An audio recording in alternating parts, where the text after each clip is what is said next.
2, 1. Fortune. What's Joe. up? Good to see you. What's You happening? too. This is exciting. It's exciting for me too. Aw. Our first date.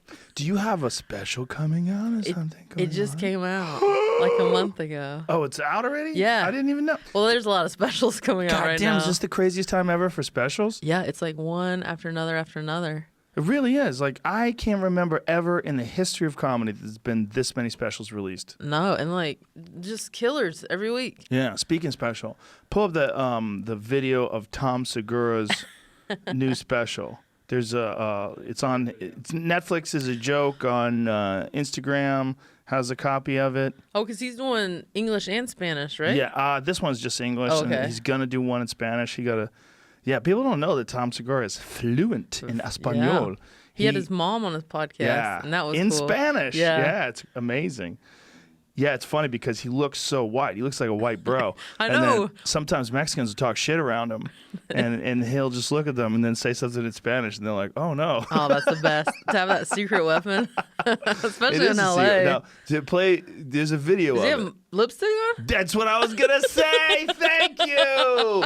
Play the video. I love you, Tom. I love you, Tom. Play the video. They fucked him. He let some lady put makeup. I never let them put makeup on me. Never. And they always bring someone. And this is why. This is why. They made him out. And by the way, they color corrected it because it was way worse than that before. Oh, really? He told me it was way worse than that. I go, what the fuck, bro? He's like, I know. I go, dude, you can't let them do that to you. It looks like he kissed Christina and then went out to do the show. He looks like a clown. He looks like a clown from the 1930s. Like one of them black and white movies. Like, look at that.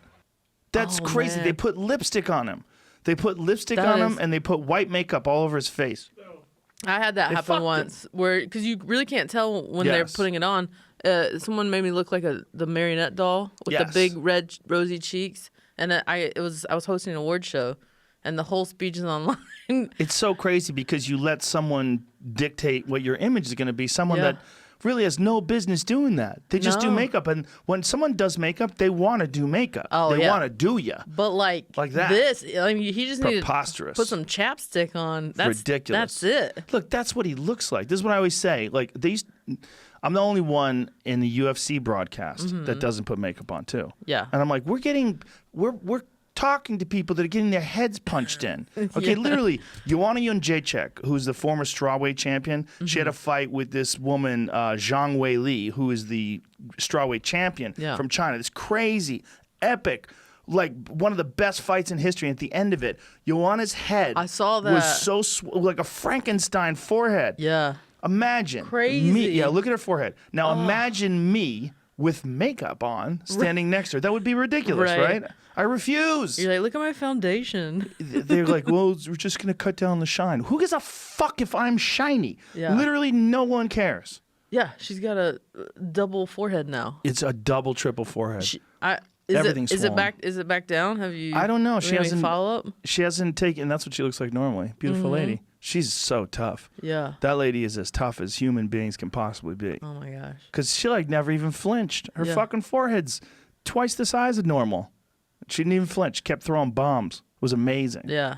Epic. How long did it go? 5 rounds. 5 rounds. 25 whole minutes of chaos. Yeah. And it was even the whole fight. The whole fight was like back and forth and back and forth and back and forth. It was amazing. Are you guys super bummed out when people like throw one punch and the person falls down? No. That's it. No. That's exciting too. Yeah, it's exciting. The sport is crazy. You know, it can happen that way where, like, there was a recent fight where Donald Cerrone fought Conor McGregor, and Conor in the clinch, Conor McGregor slammed his shoulder into Donald's nose and broke his nose.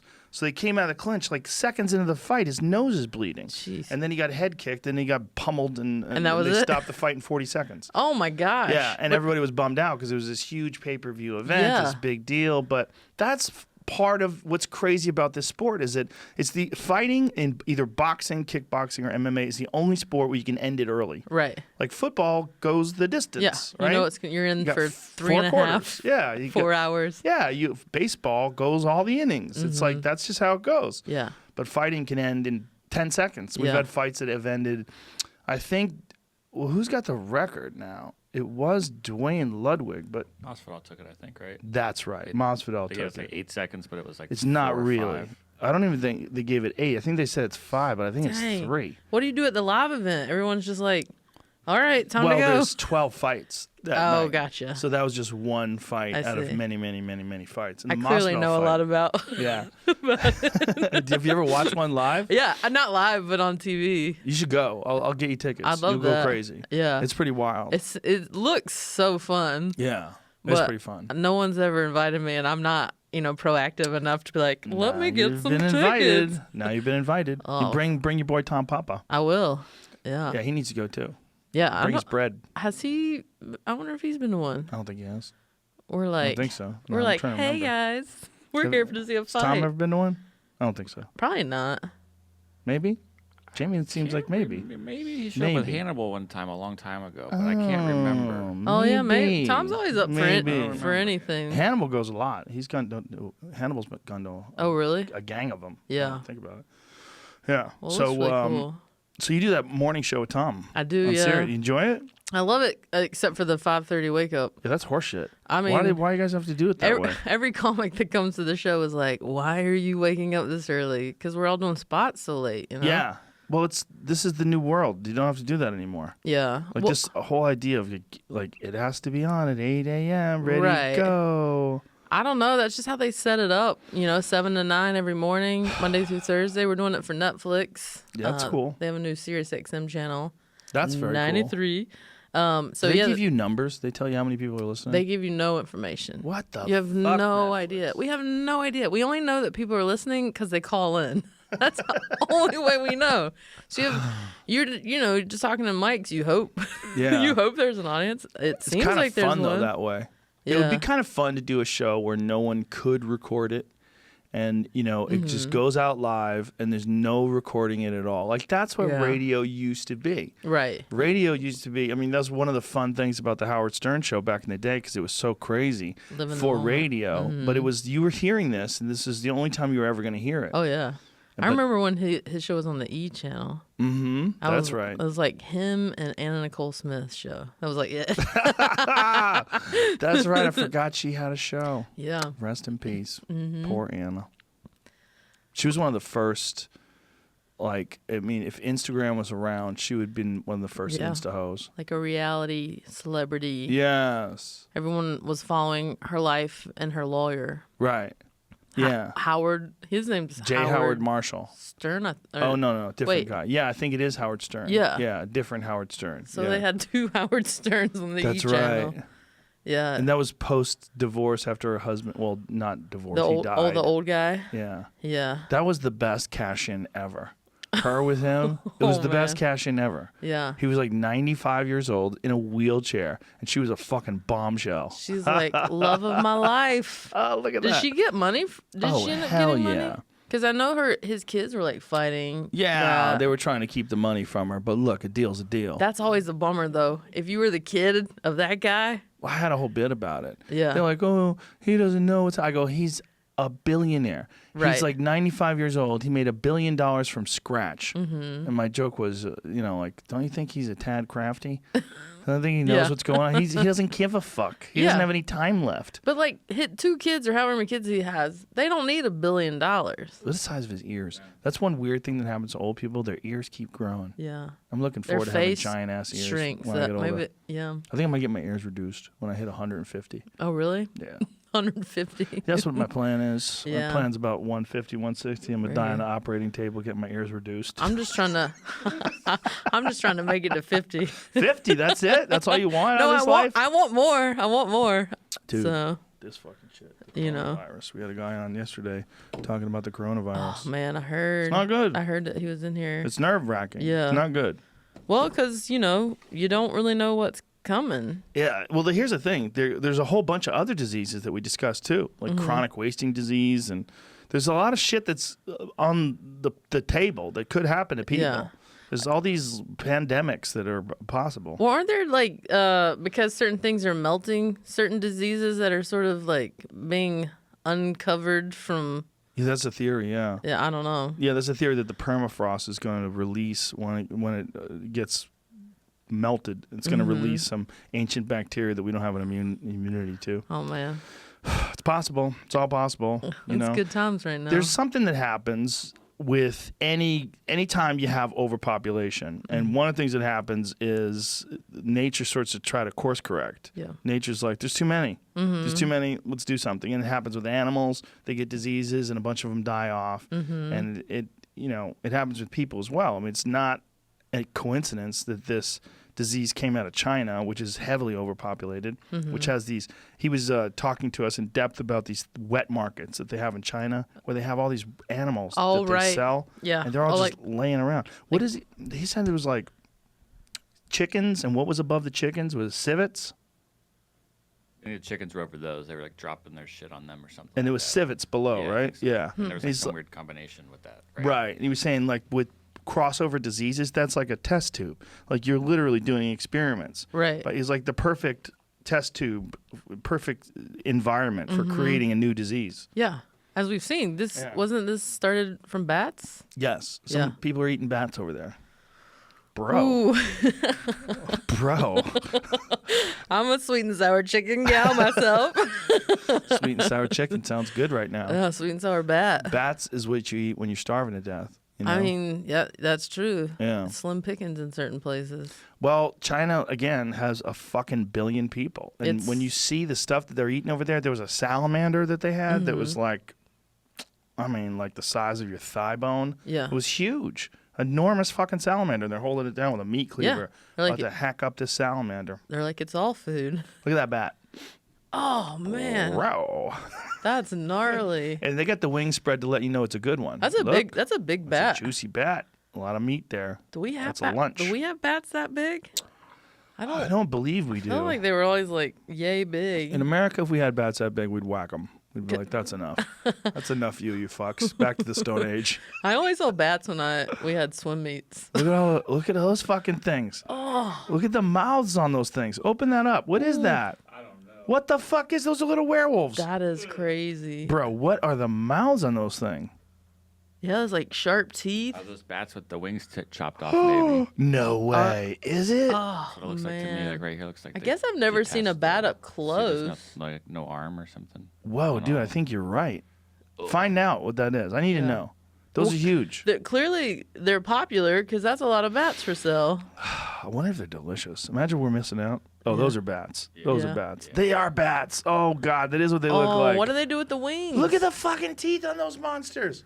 Imagine if they were like the size of a horse flying around. A dragon. Yeah, that is a dragon. Yeah. Look at the teeth on those fuckers. It doesn't even look real. Yeah. I like how when they die, their mouths are open, like they're still trying to bite you. Just to let you know. You got to be hungry as fuck. Yeah. Where is that? I'm gonna haunt you. Did you say that was in Indonesia? Is that what it said? Yeah, I just typed in bats in the wet market so we could see what it looks like.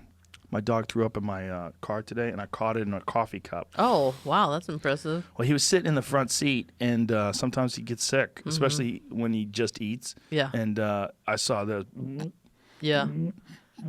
They start moving, and I just put a coffee cup right where his mouth is while I was driving, and and filled the coffee cup up. Yeah, I have a little dog who will just throw up out of nowhere. Dogs throw up. But they do give you warning, which is nice. We always grab them and pull them off the couch. Well, when you're driving, I mean, the fortunate thing is he's sitting right next to me in the front seat. Yeah, he's so cute. He's adorable, isn't he? That's a good dog. He's a sweetie pie. You gotta love that dog. I've never had a golden retriever before. Yeah. That's my first one, but they're like the best dogs ever. It's like a classic dog. Yeah, they're so sweet. Yeah. Loyal. They just want love. That's all they want. Cuddly. Just wants to hang out with you and give you kisses and go on walks and shit. My dogs are like 6.5 pounds. What are they? What do you have? Well, one's a Pomeranian, and so the little guy. Oh, those are cute little dogs, but they're a little yappy. They are, but we got one that is not yappy. Really? Yeah. You got lucky. We had the jackpot, and then the other one's a like terrier Chihuahua mix. She's like 8 pounds. Oh wow! But they guard our house. Like they're gonna cause some damage. Well, they're good guards in that they let you know something's up. Like if someone's out there, they're so if you got a gun. Yeah, that's probably the best way. Because I don't have a gun. You don't have a gun? No. You want one? I don't know. I would want to learn how to use it first. Oh, for sure. You should learn how to use it. Because I don't want to just have one. Someone would be in trouble. I I've been to shooting ranges for sure. I mean, I'm from North Carolina. That's part of part of the culture. Yeah. Yeah. And I went to randomly Luke Bryan's house and shot guns for the first time. He's buddies with my buddy Cam Haynes. Yeah. They're real close. I've never met him. He's a cool dude. I heard he's the best. I went to a charity event they had at their house, and so nice. But he had skeet shooting. I didn't get to do that, but then they had some like rifle shooting and. That's the way to live. And then the long. Rifle? Yeah. The long thing. The long thing. The barrel part. Here's what's crazy is, though, my partner, she acted like, oh, what's this? It's a rifle? How do you use one of these? And then there's a 5 targets. She goes, pow, pow, pow, pow. Hits every single one of them. And I was like, what? She's sandbagging. She's lying to you. She's lying to me. Yeah, that bitch has been practicing. While you're at work, she's out there shooting. If you see me on Dateline, I'll know. You heard it here first. I'll let everybody know. Yeah, thank you. That bitch is sandbagging. Man. She's got a Punisher t-shirt hidden away in her closet. Yeah, but it's I would want to learn the gun safety, how to use it better. That's pretty straightforward, though. I mean, they could teach you that in just a few minutes. Yeah. As long as you're paying attention. Yeah. Just, make sure the safety's on. Make sure there's nothing in the chamber. Keep your finger off the trigger. Right. Don't ever point it at somebody, even when it's not loaded. That's where, when you hear about people doing really stupid things, that's what it is. It's just not respecting gun safety. Right. Yeah. Yeah. Was that some Instagrammer or TikTok or some guy shot his fucking computer accidentally? The guy on Twitch did it live on Twitch. Streaming. Oh, jeez. Moron. He thought it was unloaded, and he pulled the trigger on his computer and fucking shot around through his computer. It's like videotaping him and then disappears. Silly bitch. Yeah. Yeah, my brother's in the military, so he's... Here it is. Let's watch this guy.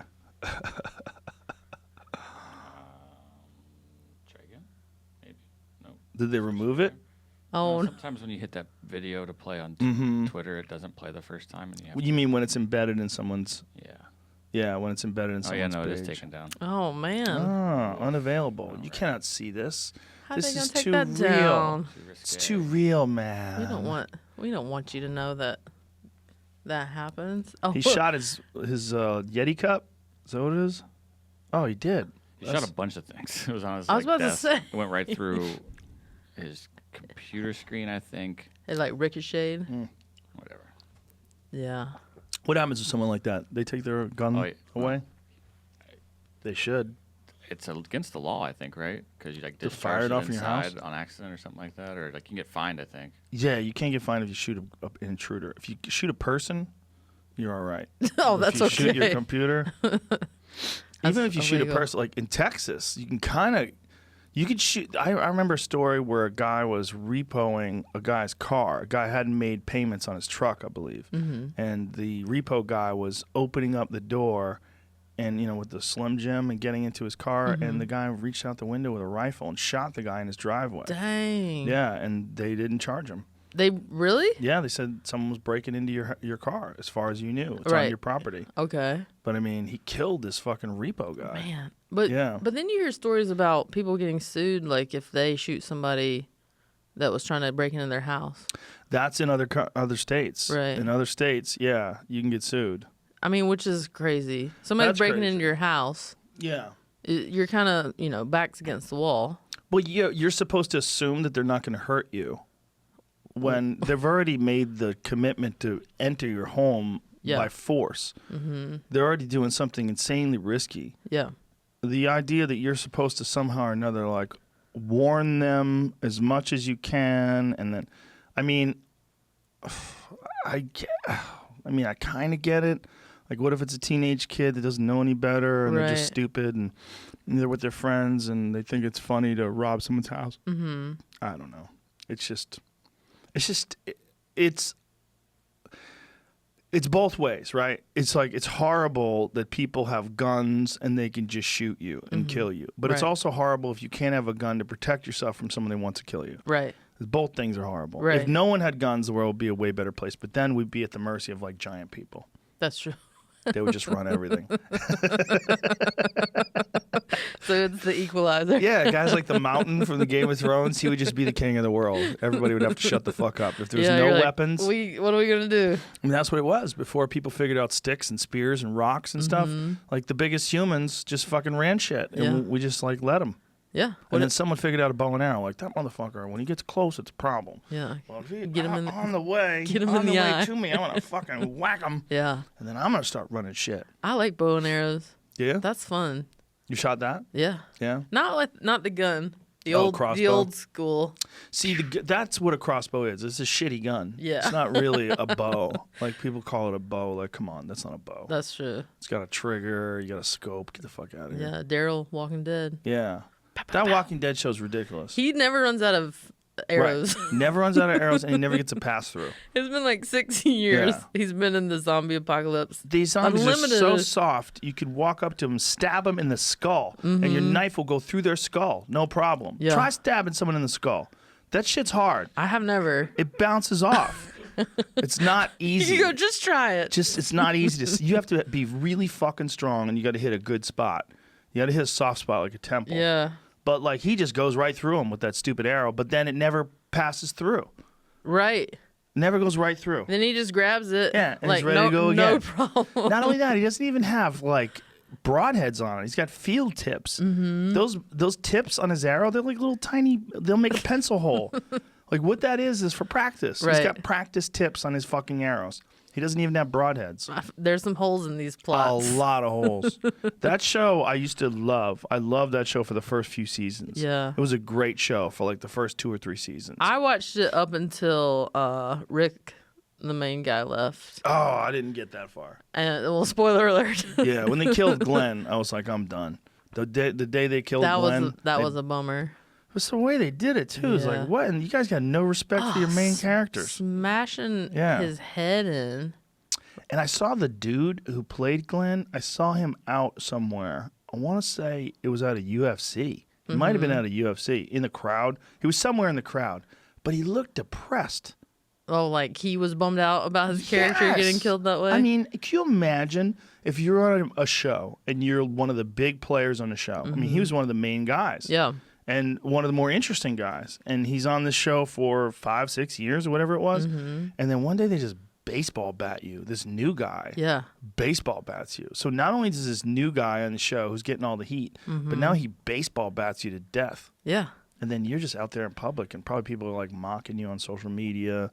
If you're not smart, you read that shit and you feel all bummed out. And that was at the height of its success. You're like, I gotta go out now? I know. Right? You can't wait till Rick leaves? Yeah. Well, once Rick left, it's dead, right? I mean, they've kept it going, but who's on it now? Is the chick with the sword still there? She was, but she's leaving soon. Then like, what do you got? Because his son's gone too. Rick's son, Carl. Yeah. My buddy Josh McDermott's on there. I know Josh real well. Eugene. Yeah, Josh was on the podcast like early on the show, like early, and we were like, "Dude, I can't believe you're on the fucking Walking Dead." I know. I knew Josh from way back in the day. Josh worked with me at the Tempe Improv. He was doing an open mic contest, I think on Wednesday or Thursday. And then we got in there early because we had to do radio back then. And Josh was on stage. He was really funny. And I said, hey, man, you want to work with us all week? Yeah. And he's like, fuck yeah. And so he worked with us all week. Oh, that's awesome. He's a good guy. Really good guy. And a lot of people, funny dude. Yeah, a lot of people don't know he started. I mean, that's his thing. He was a stand-up. Well, is he still doing stand-up? Not much. That sucks. Yeah, because he has to be in Atlanta so much. But he did like a play in New York. Ew. Ew. Ew, there he is. He could play Bill Hicks in a movie. Oh, yeah. If they ever do a Bill Hicks movie, especially with that haircut that they gave him. He'd be good. Oh, he'd be fucking perfect. But he kind of went off the radar a little bit because, that the fans are so fanatical that it was just like a lot on Instagram and social media, and it was too much, and he just went off all that stuff. Oh, did he really? Mm-hmm. That's not good once you're done, though. You need I know. I was like, you might need to come back on. Once you start doing the fucking improv again, you're gonna need that shit. Unless he's just decided he's gonna be an actor now. Yeah, he might, because he really loves the acting. But I remember he couldn't tell anybody that he had gotten the show. Yeah, I remember that too. And suddenly he had a mullet, and we're like. I mean, not that I'm one to criticize someone's hair, but I'm like, dude, what are you doing? Yeah. This is before Theo made the mullet cool. He kind of did, but not really. It's really just a punchline. He owns it though. He owns it. He lives it. He is it. He embodies it. Yeah. But it didn't with Josh's mullet, isn't it? The hair is like glued on though, right? It's like some crazy wig thing. They might put some pieces, but he grew it out and dyed it dark. Wow. And then then I was at a wedding with him when the announcement came out. Look at him. Look at that sexy I think that's his hair. I don't know about the top part. Yeah. I think they glue a lot in there. They might. Looks good though. Give him some extensions. He can rock that shit. Look at the upper left-hand corner. That one where your cursor's at. That looks good. That's like a hot dude from the 80s. You know? Like a dude who just pulls up in a Trans Am. That's right. You're like, that's who I want to be with. That guy. One of those gold chains. What are those Heather? What are they called? What's those flat gold chains called? You know what I'm talking about? I want to say like Heather cut or something like that. I think my dad had one. Of course he did. He was going through a midlife crisis. Got himself a gold chain. You have a gold chain. Anytime like a guy would show up with a gold chain, and you're like, what are you up to? Some dudes can pull it off. Mm-hmm. Black guys can pull it off. Yeah. Yeah, there's something about white dudes with more than one gold chain that's really atrocious. I'll tell you who couldn't pull it off. Who? My dad. My mom's just like, get out of here. It's like when guys out of nowhere start wearing a bunch of rings. Like skull rings, those big pewter or silver rings. Yeah, you can't do that. Mm-mm. Either you used to do that and you don't anymore, or you just don't. Yeah, you can't just start it. Or a thumb ring out of nowhere. Yeah. You're like, what's going on with you? Yeah, when I first met Bourdain, he had a thumb ring. Oh, really? And I'm like, what are you doing, man? What's up with that thumb ring? What's up with that? And he's like, I'm too old for this thing, and he abandoned it. Yeah. He abandoned it after a while. Maybe he thought it would catch on. Like, if I wear a thumb ring. I think it was kind of cool for a little bit, you know? You don't see him much. No. I don't see a thumb ring. It is weird that we decide, like, this finger's fine. Yeah. This finger's fine. This is an acceptable ring finger. Yeah, but the thumb is like, what are you doing, stupid? Or a pinky ring, like, what are you, in the mafia? Yeah. Bro, what are you, in the mafia? Joey Diaz has a American Indian pinky ring that he wears, and you know why he wears it? Because he can't get it off. He put it on, and he gained weight, and it stuck forever. That sounds about right. He's like, what am I going to do? What the fuck am I gonna do, cocksucker? I'm sure it'll come off. I'm just joking, but I always wonder if that's what it is because I always see him with that fucking ring on. Well, now that everybody's having to wash their hands, maybe it'll slip off. It doesn't help. It's not helping. No, Michael Osterholm was saying it's not gonna help you. Oh, come on. No, it's airborne. It's airborne. It's in the air. People breathing, coughing. You're around people. If you're close to people, and they're breathing on you, you're gonna get it. It's touches. If you touch things, you're gonna get it too, though. I mean, maybe it'll help a little bit if you wash your hands a lot. Yeah. But it's crowded places is where it's going to be an issue. Pearl Jam apparently just canceled all their gigs. I saw that. Up until late April. And they were playing Madison motherfucking Square Garden. Oof. They canceled that. Yeah, they canceled some big gigs. Yeah, I know my tour's starting, and I'm like, really? Everybody's tour. Yeah. I've been on these text threads with all my friends, and like, are you canceling any dates? Like, what are you hearing? I think everybody's kind of like comic-wise, no one's canceled, I don't think. Like, I haven't seen comics canceling, so maybe everybody's kind of waiting to see, because it's almost like a ripple effect. Mm-hmm. Once one goes, you're like, oh, here goes another one, here goes another one. Right, you feel like you have to. Like South by Southwest kind of felt like is going to have a ripple effect. They're saying Coachella is going to be October. Did you see Elon Musk's tweet on Coachella? What did he say? They should postpone Coachella until it stops sucking. I've actually they tweeted back to him too. Did you see their response? No, pull it up. Yeah, let me find the one. Hold on. What? I've never been to Coachella. I've never been either. Yeah. I'm a grown-ass man. That's what am I going to do? Have a bandana? LOL. Yeah, because he was there with a car? No, it's Jaden Smith flew a Model X over the crowd like Wait, a year or two Will ago. Smith's son plays at Coachella? Yeah. Well, that makes Elon right. That means he's correct. It was a good idea. He liked it. Okay, fine. That was a good idea. Haha.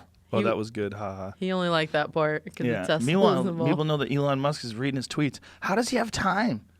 He has 16 different jobs. He made all he's his on Twitter money all the time. How is that possible, though? Tweeting memes. Right, but how is it possible? Hey. Maybe he just hires people to do all the stuff now. He's No, like, you guys he's got very it. hands-on. Really? When the Model 3 production was underway, he was telling me that he was working 16 hours a day. Dang. Yeah, he was in the factory 16 hours a day. Maybe he gives himself a little bit of a break, and then he goes on tweet storms. Yeah.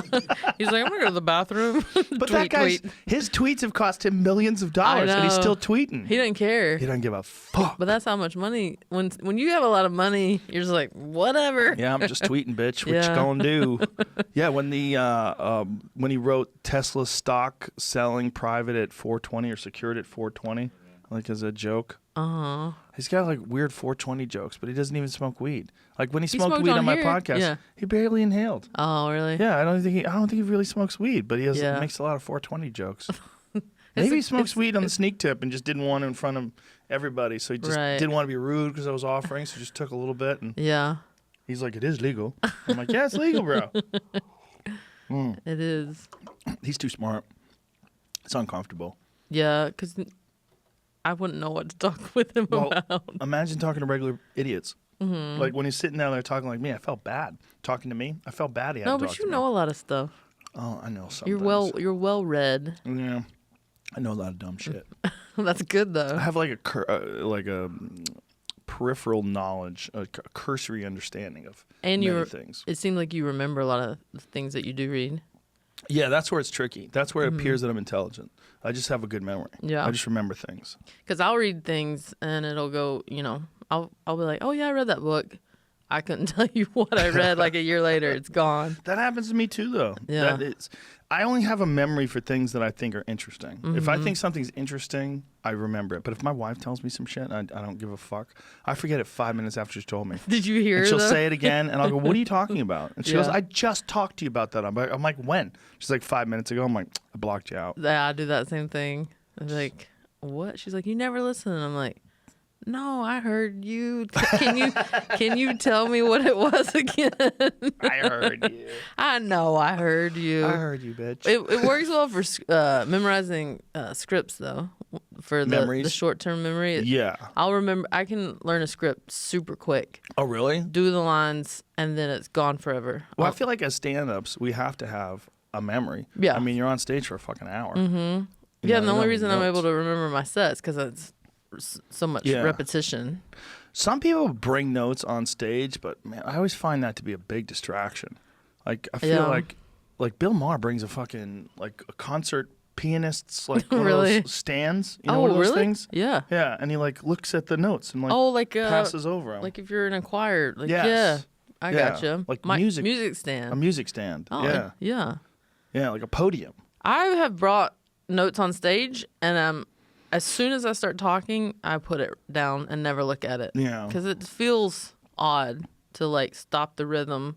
Right. To be like, let me see what my notes are. You're like, just go with it and see what happens. Well, if you have new shit you're working on, then I understand it. Then if like I've seen guys go on stage and they have new shit. Yeah. But sometimes people go on stage with notes just to let you know they're working on new stuff. It's almost like it lessens your expectations. Right. Like, this is all new. I mean, I Yeah. don't know. And then they'll do old jokes. I just flat out tell them, I don't have a punchline to this. I'm going to make you go on this 5-minute journey, and then it's going to peter out. Don't you feel like sometimes that's how you find the punchline? Yeah. I did a show Saturday night. I go, I don't have a punchline to this. You guys have any suggestions? And they legitimately, like 3 dudes raised their hand. Well, you could do. I was like, oh, you took me literally. Okay. Well, what do you got? It was all garbage. Well, But you never know. You never know. You never know. Yeah. I'm doing that show tonight at the store, stand up on the spot. Have you ever done that? Mm-mm. It's Jeremiah Watkins' show. He's asked me, but You should do it. It's really fun. Well, it used to be called Thunder Pussy, which is a way better name. And it actually is something that I used to do at the end of my shows. At the end of my shows, I used to do a Q&A, and I stole that from Jerry Seinfeld. Oh, right. Before I ever did comedy, I was like 19. I took my girlfriend to see Jerry Seinfeld at the Paradise in Boston. Yeah. And at the end of the show, he gets requests from the audience. They raise their hand. Paradise was a small theater. I want to say, maybe 300, 400 people. It was a fairly small place. It was cool. It was an intimate place to see Jerry. And did he know these questions were did he say? Nope. Oh, okay. Nope. They just were like, we want to find out. Yeah, so he did like an hour of stand-up, and then afterwards he actually says, thank you very much. And then he says, I'm going to take some questions from the crowd, if you have any questions. Okay, gotcha. And then some guy says, how do you feel about the big dig? Because there's this big thing going on in Boston when they were digging tunnels. Mm-hmm. And he went on this whole like improvised rant on the big dig. And then someone yelled out something about something. Now, he did it for a while. It's like, that is a great way to come up with material. Yeah. Particularly at the end of your show. So I did that for a while. Mm-hmm. But then it got to be too draggy. Like, you never know when to end it. Right. So I do an hour of stand-up and then an hour of that nonsense. Oh, that's and you see people yawning. That's and you're a long like, time. What am I doing? I'm torturing these poor fucks. Well, because sometimes in that you can find some real gold, and then other times it's just like digging through shit. No one cares. Yeah. Digging through shit, looking for diamonds. For sure. Just another shovel of shit. It's like getting crowd work. You're like, where do you work? And it's something lame. You're like, and where do you work? Yeah. You just move on. How do you write, Fortune? I write. I go to the computer and write it all out. That's what's up. Knuckles. Boom. That's you how do I that? Yes. I cannot. Some people are like, oh, I write on stage. I'm like, no. I'll find punchlines on stage, but I have to know where I'm going. Good for you. But I was a journalist for 7 years. Were you really? Yeah, I was an entertainment journalist. No kidding. That was my day job while I was pursuing comedy at night. How'd you get that gig? Very random. I was the student speaker at my college graduation, and this actress was a commencement speaker, and she hired me to come out to LA and be her assistant. And her neighbor wrote for like the LA Daily News, and she's like, I heard you're a good writer from your speech from in college. I was like, yeah, it seemed to go well. She's like, do you want to write for me, cover events and stuff, and it'll be in the LA Daily News? I was like 23. I was like, yeah, sure, why not? So I just like became a journalist. I had to just like learn how to do it. So I was going to like movie premieres or like the Grammys, Oscars, Emmys. I talked to celebrities on the phone and would write stories. It wasn't like gossip. It was more like, what are you working on? Tell me about, the project and what are you doing next? And what was it like working with so-and-so? So I was like getting to learn all this stuff about the business. And were you trying to make them funny, or were you just like just laying it out? Just laying out the the interview and what they said, and then that job led to a syndicated column. So I was writing, so it became full time for the next 6 years. Really? Yeah. So I wrote all day from like 9 to 6. No shit. And then I would do events at night, and then I started doing comedy like 2 years into that. Wow. So you would write all day and then do comedy at night. So while you were writing, would you say, "Ooh, this could be funny," and then like set it aside? Yeah. Well, I always was like requesting to like go to like funny movies. Like I knew I could interview comedians, or I would go to like Sarah Silverman had a show on Comedy Central. I was like, "Oh, can I go to set and interview all the comics?" So I was like gathering knowledge that way, knowing that I love comedy. But I was never that person who like, "Oh, I do comedy," because I'm like brand new in stand up.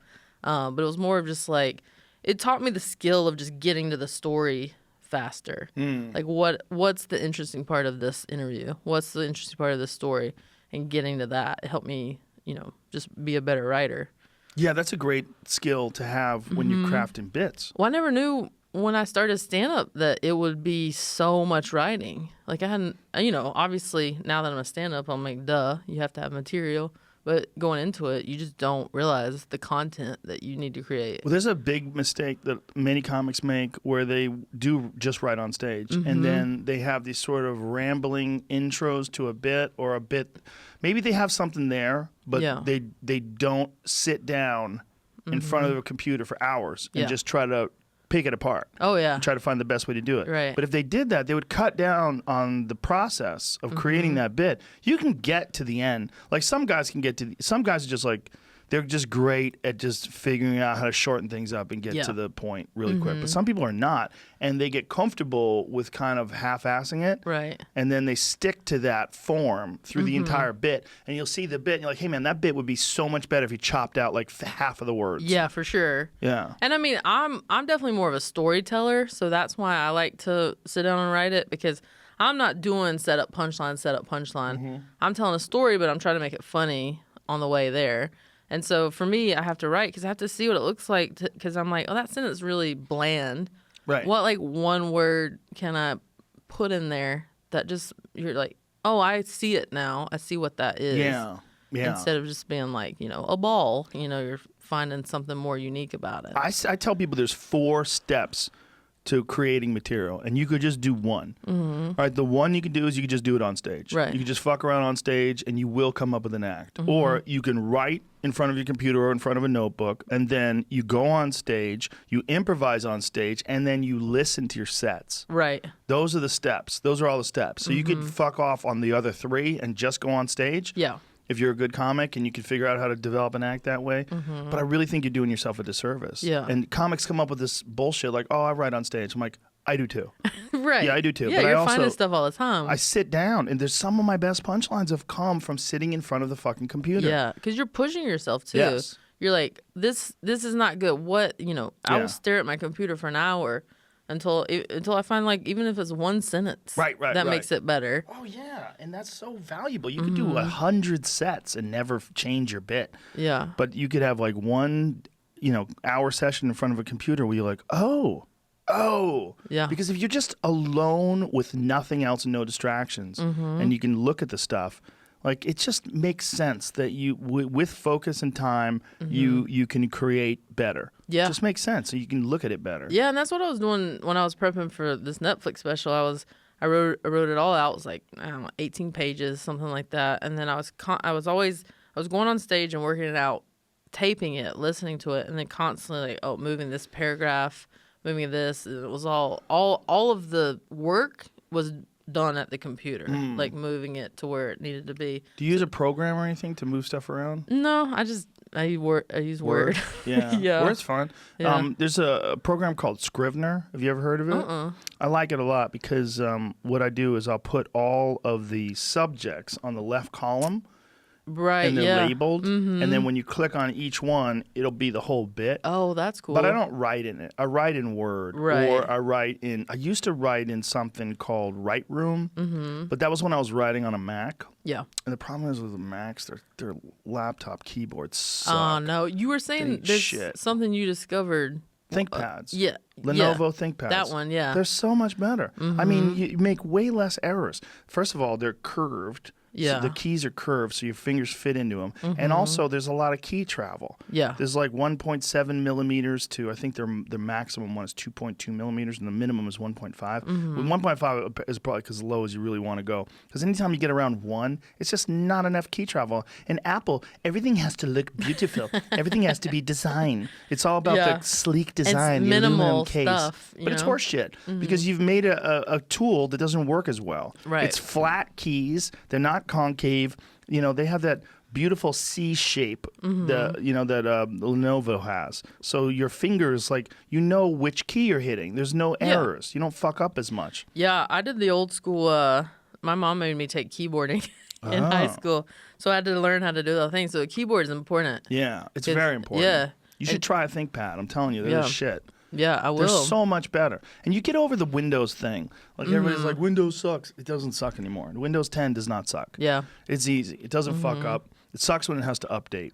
That shit takes a long time. Right. But that happens on the Mac too. Yeah. You just have it update at night or something. But to type on it is a dream. It's so much easier. Well, especially if you're spending so much time writing on something like that. If you're just like surfing the net, it's like, I see like whatever. I have this ThinkPad X1 Carbon, and it fucking weighs nothing. Yeah. It weighs like a couple of pounds. Which is nice to take. Like on the road, I'm always like, my book bag is like, oh my God. Well, Apple wants to make aluminum laptops. Yeah. Look at that old beast that I have over there. I have an old 17-inch It's one. heavy, and then you have that big old power strip. Yeah, but I could fuck somebody up with that if they try to mug me. That's true. If you have a bag with a 17-inch laptop in, that's like a bomb. That is. Yeah. Yeah. But that's actually the reason why I have that one, because the key travel was different back then. The key travel was actually pretty good on that. Yeah. And the keys are a little curved.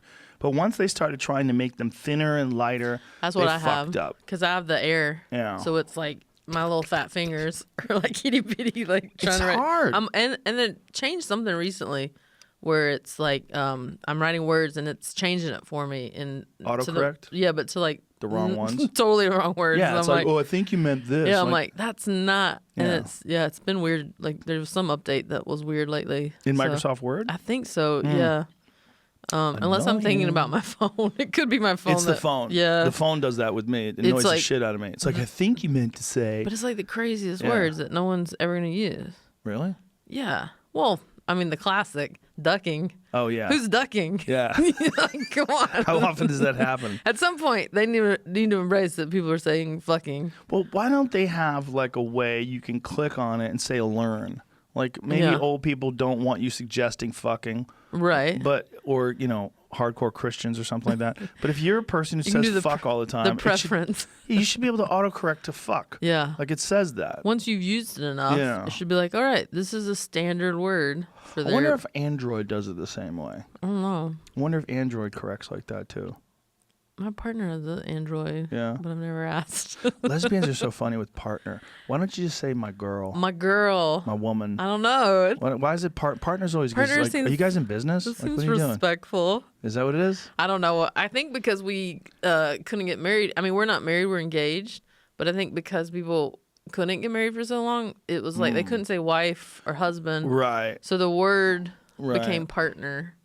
It is weird, right? Like wife and husband and all these words. Yeah. That just standard words that we just use over and over again. My wife. My girl. It's like it's like your girlfriend for a long time. That's your fiance for a long time. That's wife. When did bae come along? When did BAE? When did bae come along? It seems like it's real recent. Within like 3 or 4 years. Couple years ago? Yeah. These fucking kids on Instagram. They probably came up with it. My bae. Twitter kids. Yeah. It's just a partner's weird. A friend of mine used it, and he was talking about his wife. Mm-hmm. It's like my partner and I. I'm with your partner. Like what? What are you talking about? Your wife? That lady that you're married to? When did she become your fucking partner? You guys go into business Well, together? it's like people who are progressive. They try to use words that like gay and lesbian people use. The right words. And they try to use it like almost as like they're an ally. Like we're my all partner. one. Yeah, my partner and I. Like your partner. Yeah. Bitch, your wife? That lady you're married to? Shut the fuck up. I find the word fiance weird. It is weird. She is my fiance. We've been engaged for over 2 years, but it's weird to be like, this is my fiance. Yeah. It's like, it almost seems like more pretentious. It is a little bit, right? It's like shit or get off the pot, bro. Yeah. What are you doing? How come you? People were like, when are you getting married? I mean, we are getting married, but we are like, just not, neither of us are planners. You should be able to say it the week before the wedding. Yeah. My fiance and I. The week before, you can say it. Mm-hmm. Other than that, stop saying it. Yeah. So if you come up with a better word for me, the one good thing about fiance is that it's gender neutral. Mm-hmm. Right. It's boy, girl. It's everybody. Right. Yeah. It's just spelled differently, but no one really cares about that. Where was I reading? In some country, they have a marriage contract that lasts a certain amount of time. Where the fuck was that?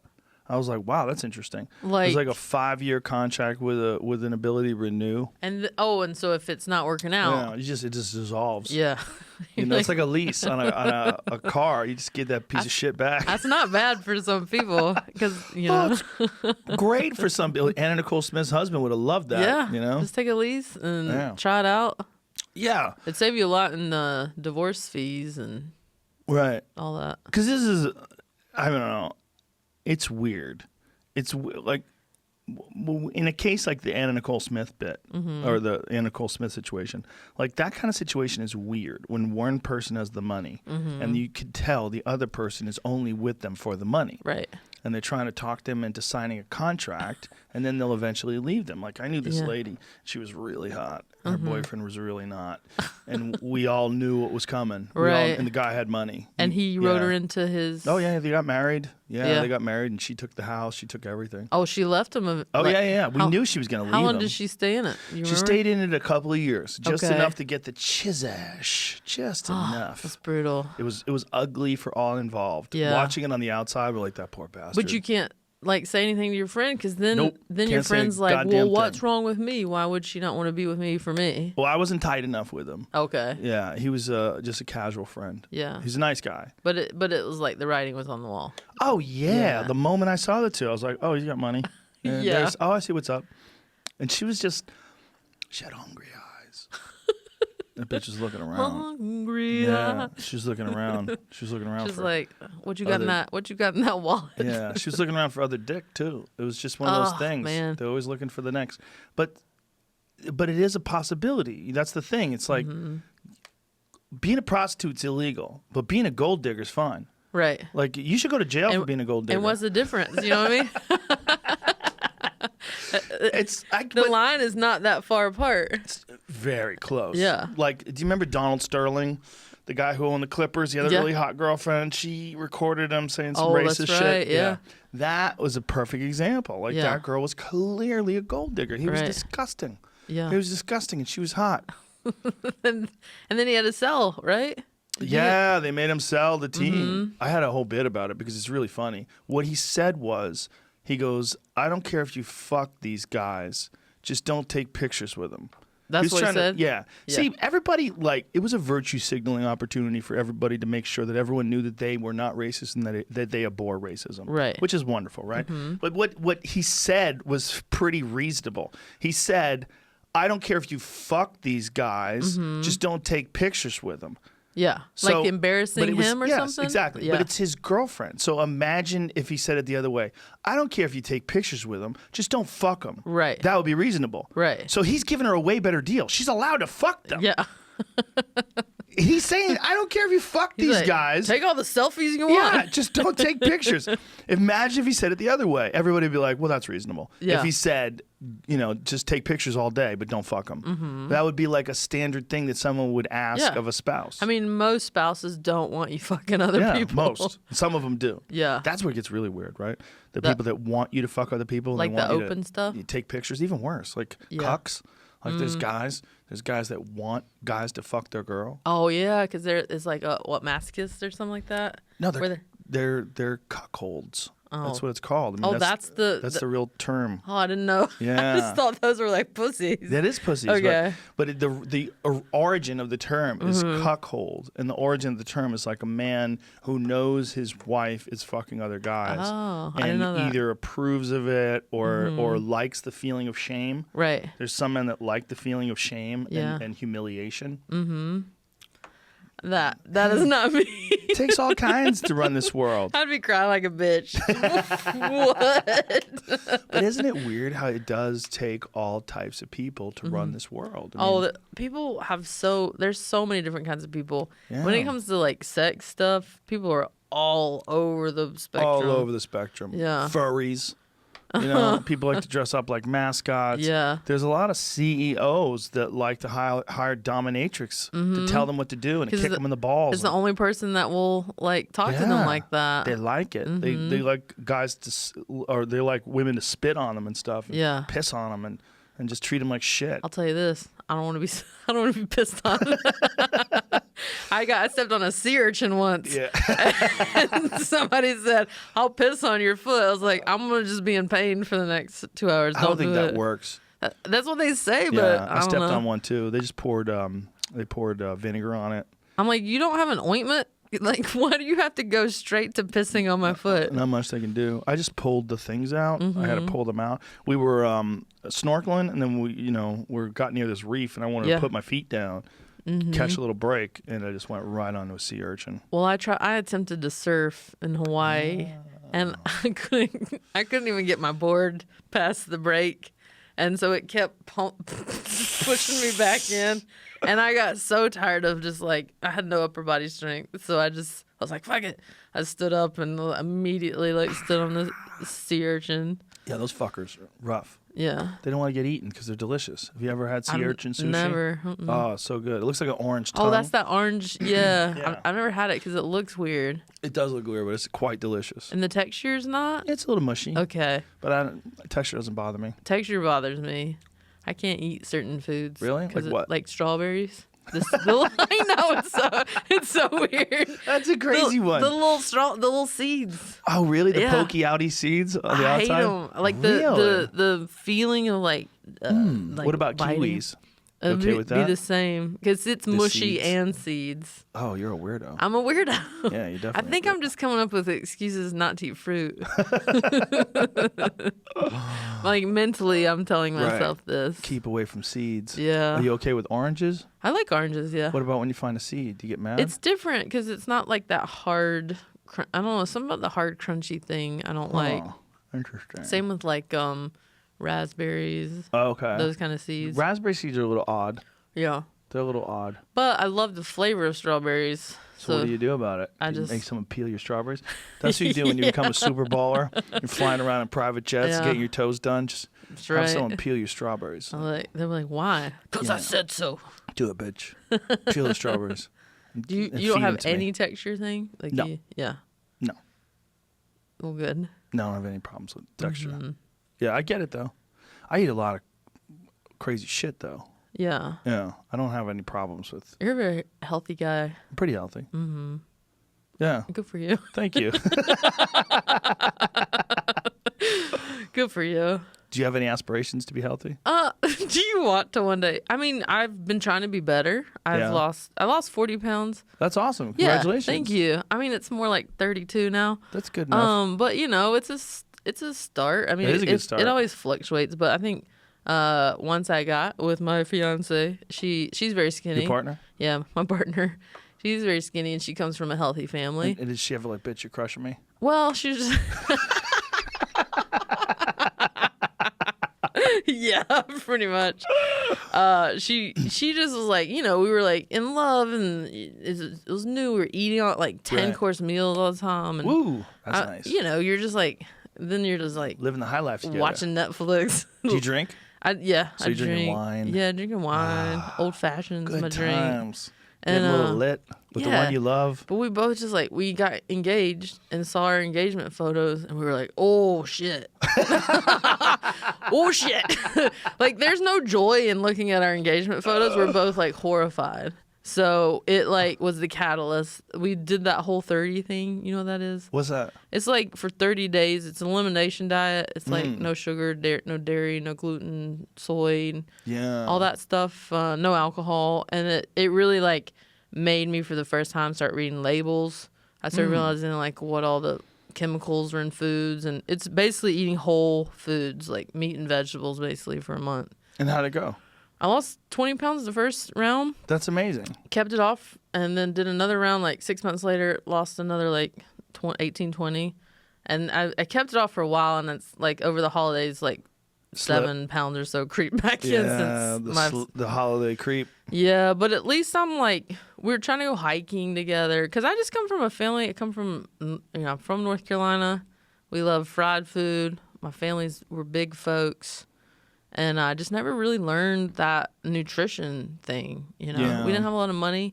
And when you're poor, all the, the worst foods for you are like $1. Yeah, isn't that amazing that poor people are fat in this country? Yeah. Like, this is the only time in history where poor people are overweight. Mm-hmm. In the past, it was, you look at photos from like the 1920s when people were poor. Yeah. They had sunken like cheekbones. Yeah. They're trying not to starve to death. Mm-hmm. They just needed food.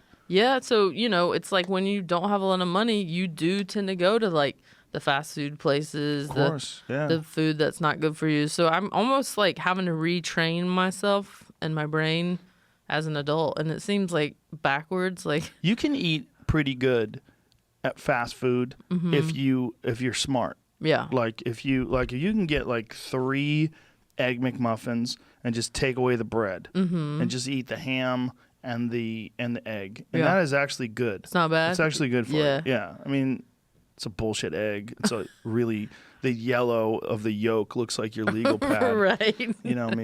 Yellow. Like, I buy these organic eggs. I used to have chickens, but the coyotes killed them all. Oh, that's a bummer. Those cunts. Yeah. Cunty coyotes. But my brother has chickens and same thing. My yolks used to look like orange. Yeah. When I would get them from the chickens that I raised because I'd let them roam around, but that's also how they got whacked. Gotcha. We lost a bunch of them that way, and then we lost more of them because they broke into the chicken coop and killed them all. But I buy them now from this organic company that lets their chickens free range, and they're dark, healthy yolks. Yeah. You don't get that from McDonald's, unfortunately. No. But you still get eggs, which are good for you, and ham, which is not bad for you. Yeah. You can eat pretty good. Yeah, I think where I get messed up is the road. The road's hard for me to like really maintain that. I need structure. I need like, every day we're gonna hike, we're gonna do this, we're gonna eat at home. Yeah. As soon as I start on the road, it's like, we gotta taste this delicacy from, I don't know, Detroit. Right. Well, actually, after shows is a real problem for everybody because you're tired. Yeah. And when you're tired, you make the worst food choices. For sure. You're like, fucking feed me. Cake. Give me cake. Yeah. Cake for breakfast. Yeah, you want fries. Poutine. Yeah. You ever been to Montreal? Oh, have poutine? It's good. That shit's good. It's really good. That shit with the gravy. Montreal has some good food. They have some good food. There's one of my favorite restaurants ever is in Montreal. It's called Joe Beef. I've heard. I've never been, but all amazing. the comics love that place. God damn, it's good. And the guys, Fred and David, have been in here before. They've been on the podcast before. They're great. I was introduced to them by Bourdain. It's a good steakhouse, right? They have everything. Okay. It's a French restaurant. Oh, gotcha. It's spectacular food. Yeah. It's the first time I ever ate horse. Oof. I had horse in Switzerland by accident. By accident? It was bovine. Gnarly. What did you think it was? Again, that texture, man. It tasted like a raw hamburger patty. Oh, well, it was probably tartare. It was probably Yeah, but I didn't order that. I ordered a hamburger. Oh. So you thought you were getting a hamburger and they gave you raw horse meat? Yep. Wow. It was They're like listen, sort of... bitch, I'll tell you what to eat. You're gonna need some horse. I bit down in it and I was like, ugh, ugh. Like my dog in the car. Yeah. It is interesting what we choose to eat and what we choose not to eat. I went down a homesteading rabbit hole last night.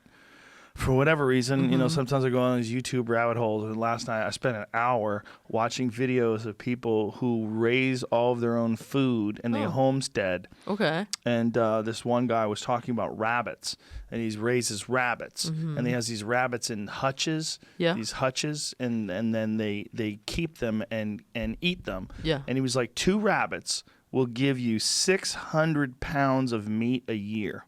Really? Yes. 2 rabbits. Yeah. Because they fuck so much. Wow. And they make so many rabbit babies. And they keep doing it. And then you mix them up and make them fuck them. And they all fuck each other. And they make more rabbits. And then you keep feeding those rabbits. And the other thing that he was saying was the rabbit poop is like the best fertilizer on earth. It's amazing fertilizer. Yeah. And you scatter the rabbit poop. And also the birds will actively peck at the rabbit poop, and they will turn the rabbit poop. They actually turn the soil for you. They fold it into the soil for you. Man. Crazy. These people living off the land, right? Yeah, well, this guy was living off the land. He seemed a little odd. Usually They always are. They're a little... Yeah. When they're off the grid and... He was homeschooling his children, the whole deal. Yeah. Like, Jesus is coming back, and when he does, we're going to give him rabbit meat. That's true. Everybody's got a bunker. Jesus is coming back. Don't listen to those people at school. They don't know shit. I know those little kids, they try to intertwine with other kids at some point. Hard. And you're just like, oh. Poor kids. You were homeschooled, right? That's a rough spot for kids if they've been homeschooled and then one day they get out in the real world. Well, you just need to socialize them. I mean, listen, if you want to homeschool, good for you. I understand some people, you could end up getting a much better education if you're a good homeschool teacher, but socialize your kids. That will help them. I knew this one kid that was socialized, and his dad used to take him to jiu-jitsu. And he was pretty talented jiu-jitsu kid. But he was just so socially awkward for someone his age. Yeah. Whereas other kids, I want to say it was 16, 17 at the time. Other 16, 17-year-old kids who would come to class, they would be like kids. They'd be having a good time, trying to learn, like, wow, this is cool. But they were used to being around people. Right. This kid was like, the wild world. Yeah. We're out here in the world in this jiu-jitsu class. And he seemed like a little shell-shocked to be around large groups of people. Whereas kids that go to school, you're used to being around large groups of people. And there's a very valuable socializing aspect to school. Mm-hmm. Absolutely. Yeah. I mean, most people don't even learn anything in college. They just learn how to be a cool person to hang out with. Right. Well, they learn some Not weird everybody. stuff. Some people, they do learn, but some people also learn how to push buttons. Like they learn how to get people to like you. Right. They learn, how to get people to think you're virtuous. Right. And, how to be for the right causes and how to shame people that are for the wrong causes and how to try to Yeah, there's a lot of that going on in college too. Yeah. But that's also part of being a young person, right? Right. You're young, you have these ideals, and you're trying to enforce them on other people. Or you think you know more than everybody else. It's hilarious. It's adorable to watch. When I go do college shows now, I'm like, oh, you guys are so young. Yeah. I can't believe it. Like, you still do college shows? Like here and there. It's once in a blue moon. They're hard. Yeah. Because, you know, those kids are just like, they don't know how to take things, like, they don't get the joke sometimes, you know what I mean? They don't know how to joke around. Everything's literal. So serious. Yeah, very literal. Where you're like, hey, I was being sarcastic, you know? You're not allowed to. Yeah. You shouldn't do that. Yeah. Yeah, they're like 80% people. They're not 100% people. I've been schooled sometimes. Really? I'm like, you shouldn't say that. I'm like, come on. The kids in the crowd tell you, or afterwards? It was a while ago, but, you know. Yeah. You're just like, all right, I'm not getting paid enough. I had a kid come up to me once and tell me that something was anti-Semitic, and it was like someone said, "Do you know any?" It was like one of those fun. It was like a little auditorium, not a big crowd. This is way back in the day, right? Yeah. And someone said, "Do you know any jokes? Like good jokes?" I said, "Okay, I go to know one. 2 Jews walk into a bar, they buy it." That's it. And so the guy comes up to me and goes, "That joke is very anti-Semitic." I go, "Why? Because Jewish people are good at business?" They're successful. That's not anti-Semitic. That's pro-Jewish. That means they're good at buying stuff. Right. They're good at running businesses. Like Yeah. that may be a stereotype, Right. but it's a positive stereotype. Right. It's a successful stereotype. It's like black guys with big dicks. Right. Right? Yeah. Is that racist? Who doesn't want you to say that? That's not racist. It may be stereotypical. It's a Yeah. stereotype, but it's a positive But no stereotype. one's been like, yo, Joe, Yeah. don't say I have a big dick. Italian grandmas are good cooks. Oh my God, you're racist. Like, Yeah. no, that's usually a fact. Yeah. There's Because a lot there's of usually more people where that is true Yes. than not. It's a stereotype, Yeah. but it's a positive stereotype. There's a difference between something that's discriminatory, like it's mean and Right, nasty, of course. and something that's just fun. Yeah. You know, Absolutely. And college kids don't get that yet. No. They're at 80%.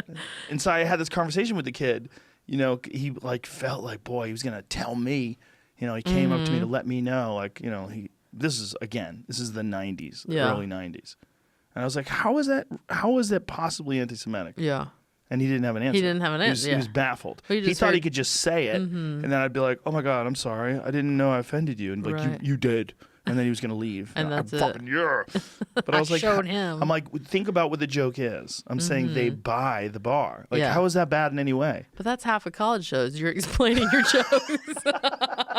You're like, I'm taking up time just explaining the joke I just told. But that one in particular is so ridiculous. Yeah. Because there's nothing negative about it at all. No. It's the simplest joke of all time. 2 Jews walk into a bar, they buy it. Right. It's not even that funny. It's like, I don't know any jokes. I don't know any jokes either. People are all like, oh, that's the worst. And we were like, tell me a joke. You're like, get out of here. Get the fuck out of here. Yeah. Tell me what you talk about. Oh, God. I talk about life. I've had fucking like older comedians in particular, say that. So what kind of shit do you talk about on stage? Like, well, I talk about the hierarchies and how we can dismantle them and separate people. What? I don't know what I talk about. I talk about life. Yeah, and then That's what I see. Or you will meet somebody for 5 minutes. They'll be like, you can talk about me if you want. What do I don't know you. Oh, What did they say that? Yeah, like what would I That's what you should talk possibly about. talk about? That's what you should say. People that think I'm going to talk about them on stage. Hey, fuckface. Yeah. You ain't interested. I'm like, I'm minding my own crazy life, my own silly family. Yeah. I have no time. I'm good. I have no time to be fucking with you. Yeah. And your nonsense. You're nonsense, man. But I came up at the store. That's where I first learned stand up. Really? And What year did you start? 2007. Wow, that's the year I left. I know. That was Wow. the whole controversy. Wow. And I wasn't there that night, but it was all the talk, obviously. Yeah. And I started 2007 in the belly room, and just that was when like no one was coming to shows. Yeah, it was empty there. They were like giving me like 130 spots. That was the one thing that I felt bad about. I felt like, damn, what if that place goes under? Mm-hmm. After I bolted. Yeah. And talk shit about them. Like, Right. What if because it hit them. It was it was like just a different time. Like now every show's sold out. Isn't that crazy? Yeah, but back then it was like I was like performing like 4 drunk dudes. Well, 2014 is when it all turned back around. Mm-hmm. That's when it all turned back around. What did make it turn back around? Just like all you guys coming back and doing sets all the time? For sure. Yeah. Yeah, and then talking about it. About comedy. I think podcasts helped. When I started back again, it was pretty good. Yeah. It wasn't as good as it is now. Now it's amazing. Now it's great. It's insane how it is now. But creatively, it was really good back then. I saw Roast Battle for the first time, and I remember being there. I'm going, wow, like these people are fucking creative. Like this is a fun show, you know. And I came back because, well, first of all, because Adam Egan, and because Tommy got fired. Yeah. The dipshit that was running it, but also because Ari was doing his comedy special there. Right. And I love Ari to death, and there was no way I was going to miss that. I was like, I can't miss it. Yeah. He's one of my best friends. I was friends with him when he was a doorman at the store. Now here he is doing his Comedy Central special there. Yeah. I'm like, I have to come back. And so I went there the night before, which was a Tuesday. He was filming on a Wednesday. I came there the night before, and I saw Roast Battle. And then I hung out, and I was like, holy shit. I was like, this just feels crazy. It feels like a different place. Like a whole different energy. Yeah, and Adam was like, come on, man, come back. That was 2014? Man, that was a long time. A long time ago. Yeah. I mean, between the... 7 years I was gone. Yeah, I was gone for 7 years. Yeah. And then I saw Ari's set, and then I sat down with Paulie, made nice with Paulie. We became buddies again. Yeah. And then I said, fuck it, I'm back.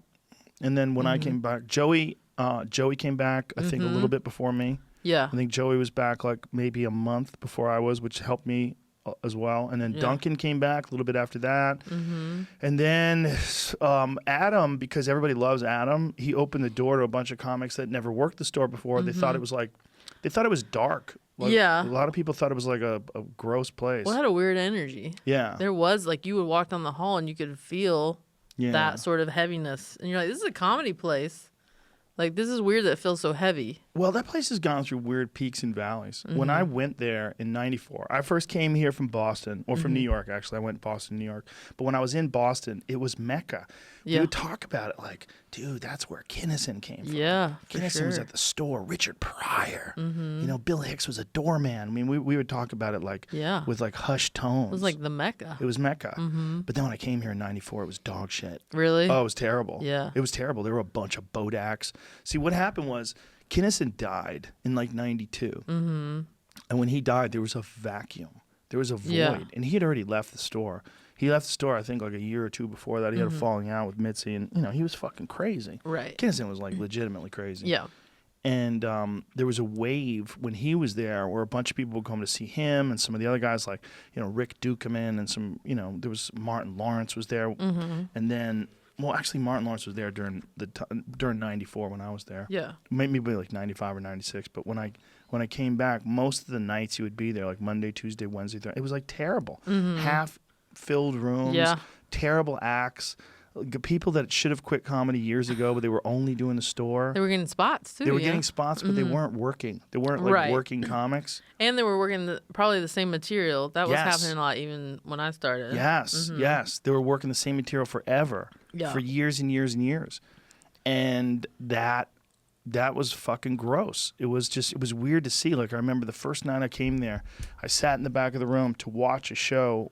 I was out here for a pilot with me and Jim Brewer. And we're out here filming a pilot. We both lived on the East Coast. Yeah. And I was like, wow, this is the store? Like, this is weird. Like, these acts are terrible. No one was good. There was no one good. It wasn't like, you know, Dom Herrera was there. I mean, I'm sure he was there occasionally, but it wasn't like it is tonight, where any night you go there, you'll see Ron White, Chris D'Elia, Nick Swartz, and Whitney Cummings, fucking Anthony Jeselnik. It's like bang, bang, bang, bang, bang. Ali Wong, just killer after killer after killer after killer. It's like, holy shit. Yeah, and it wasn't, when I started, it was like Tony was the door guy. He was the door guy then, and I'm trying to, D'Elia was like, just starting to do like the OR, and you know, it was an interesting time. Like Whitney was doing a lot of spots in the OR, and you know, it was very cliquish. Like everybody kind of knew each other, and I just like started in the belly room and worked my way down, and it was cool though because it made you better because you know there was like I rarely did a show with more than like 10 people in the audience, at least downstairs. But I remember those late night spots are weird. Those late night, yeah, they're weird, and they didn't care. Tommy didn't care if people were on TV. Like I remember Jordan Peele had just finished Mad TV. They put him up on, it was like that not Bringer show, it was an open mic. They let him do like 3 minutes on this open mic. And he wasn't what he is now as far as like he had this huge hit movie. Now he's this massive director. But he had been on Mad TV for 7 years. He went like 3.5 minutes. Tommy comes storming out, "Get the fuck off the stage!" You're like, what's happening? It was like the Wild Wild West. And so I just kind of like kept to myself and just kept doing jokes. And well, Tommy should have never been in a position ever to tell anyone what to do. Yeah. And they let him do that because he was basically Mitzi's caretaker. And, right. You know, along the way, he alienated a lot of people. It became a real mess for a lot of people. But I had, I was lucky because early on, like, guys started seeing me perform in the belly room, and they were the one, because, it was hard to get his ear. You had to, like, get his ear to, like, let you showcase. But, like, I remember Brett Ernst saw me at a show, and he's like, you gotta showcase. And I was like, I can't get Tommy's attention, you know? So it was like dudes would, like, he would see Tommy and be like, you gotta let her showcase, And I always wondered if maybe he was like Jack Nicholson in The Shining, like in the Overlook Hotel. Like maybe the place like took over him. But it might have. Like maybe he was just vulnerable and dumb enough so that the ghost could get in his head. Yeah. Because that place is definitely weird. Yeah. But it's real positive now. It's a different feel. That darkness isn't there anymore. No. Yeah, it's very supportive. I showcased her Mitzi. I did the video though. She wasn't there. Oh, okay. She had just passed Justin Martindale, and then I showcased. Justin Martindale was the last person she passed. The last one, and then she passed. She did pass me as a non-paid regular first. Yeah, me too. Yeah, so I got to do the belly room on Friday nights. Nice. And then I was a non-paid regular for like 6 months, and then I got past it. Yeah, my story was real similar. I was a non-paid regular for like I think 4 or 5 months. I was going on every night, late at night. I was going after the show was over. Yeah. Just kind of, and I get it. I mean, I got past 3 years into stand-up, so I wasn't complaining. Yeah. But she was like, she needs to keep working. Sure. I'm not gonna make her a paid regular yet, so it made me, have to work. Yeah. Work for it, which I appreciate now. Well, also, it's like you get used to the club. You get used to just being there. Like, to me, it was, just being there was so weird. But I was 6 years into comedy when I came to L.A. Yeah. And I remember the day I became a paid regular, it was like I couldn't sleep. I was like, holy shit. I was staying in the Oakwood Gardens apartments. Oh, those yeah? furnished apartments. Oh, the furnished ones, You know what I mean? I remember by Disney. Yeah. And I was laying in bed going, holy fuck, I'm a paid regular at the store. Like, I'm a real comedian now. Yeah. Like, that's all I could think of. I was like, I'm a real comedian. Like, I'm a professional. Yeah. I mean, it's a big deal. Oh, my God. For me, it was huge. And it was like, because I started an improv and sketch at the Groundlings. Oh, did you? Yeah. So I had like, even though I was newer to stand-up, I'd had that stage experience for a couple of years before I started stand-up, which I felt helped me just get in the rhythm of stand-up right away. And so I just kind of hit the ground running. And, to me, one of my biggest accomplishments is being a paid regular, and that I got it before I was on TV. Because sometimes, I feel like that does help when you're, like, on TV. They're like, oh, they're funny. They're on TV. And they sometimes get passed. And so it made me feel like a real comic to get past and not have any TV credits. Yeah, no, I'm sure. I mean, having that, any kind of performance experience is going to like at least give you this comfortable feeling of performing and talking in front of people. For some people, it's so weird. Like, talking in front of people is just, they say that's one of the most terrifying things that some people can do. Yeah, like before death, people are afraid of. I'm like, really? I'd rather do a set in the belly room. Yeah, just get a mic. Do you really want to be that scared? When did you start doing the road? Pretty quick. 2010, I did Last Comic Standing. Oh, who was on that season? That was Felipe Esparza won that year. Felipe. Tommy Jonigan. Oh, nice. I love Felipe. Yeah, Nikki Glazer. Oh, she was on it too? She was on that season, yeah. Damn, that's a good season. It's a good season, and it had been like gone away and come back, so it was kind of an experience. Who was the host? Craig Robinson. Oh, okay. Yeah, and so I did that, and I started the road after that, but like shit gigs, I forgot Craig was the host of it. Mm-hmm. I just remember when Jay was the host of it. Yeah, because it had been on, and it was like more of a reality show with stand up, and then when they brought it back, it was like just stand up. No one was like living in a house together. Oh, really? Yeah, there were no like challenges. It was just thank stand God. up. Oh yeah, You got lucky. yeah, for sure. Because I was like, I don't want to live in a house with a bunch of stand-ups. Oh, so we just got to do stand-up, and then I started touring after that. And then 2011, I got Chelsea Lately, and then I started. Basically, I've been touring ever since. Oh, that's cool. Mm-hmm. That's amazing. That's a good little origin story. Yeah, like Bill Burr used to. He's always been so nice to me, and he'd always be like, why are you never at the store? I'm like, I'm touring. I promise you, I'm doing stand up. I just started touring, and wasn't going in as much for a little bit. That's great though. But he's always like, you need to stop acting and just do stand up. I'm like, I get it, but it's a compliment. I do like acting. When he says that, it's a compliment. Yeah, for sure. He just thinks you're really funny. That's high praise. Yeah, he's always been so good to me. He's a great guy. He's a really good guy. The best. I just didn't think that he would be into my comedy, He loves comedy, period. Yeah. Yeah, and he loves the art form, and he respects people that work hard at it and that are good at it. He's so down to earth, still. Yeah. And no matter all the success that he's had, I've known him forever. He's never changed. He's the same guy. Him. He's the same guy. And he's so humble. If you tell him that he's doing well, it's like, a lot of people are doing well. Yeah, he's always he's in shits on himself. You're like, come on, man. But that's why he's so funny. Yeah. I mean, this is also a unique time in that comics are putting out all these specials, and the specials are better with each time. Like, I think Paper Tiger was one of his best specials ever. Yeah. Maybe his best. And it was really sharp. And it's hard to top yourself at his level, It is. Yeah. But that's the thing about the store that's so wonderful. I hate to use that word because it makes me sound fake. Wonderful. Wonderful. It's so amazing that there's so many people doing that. And it's cool to be able to sit down and talk to the different people that are doing it in, different ways.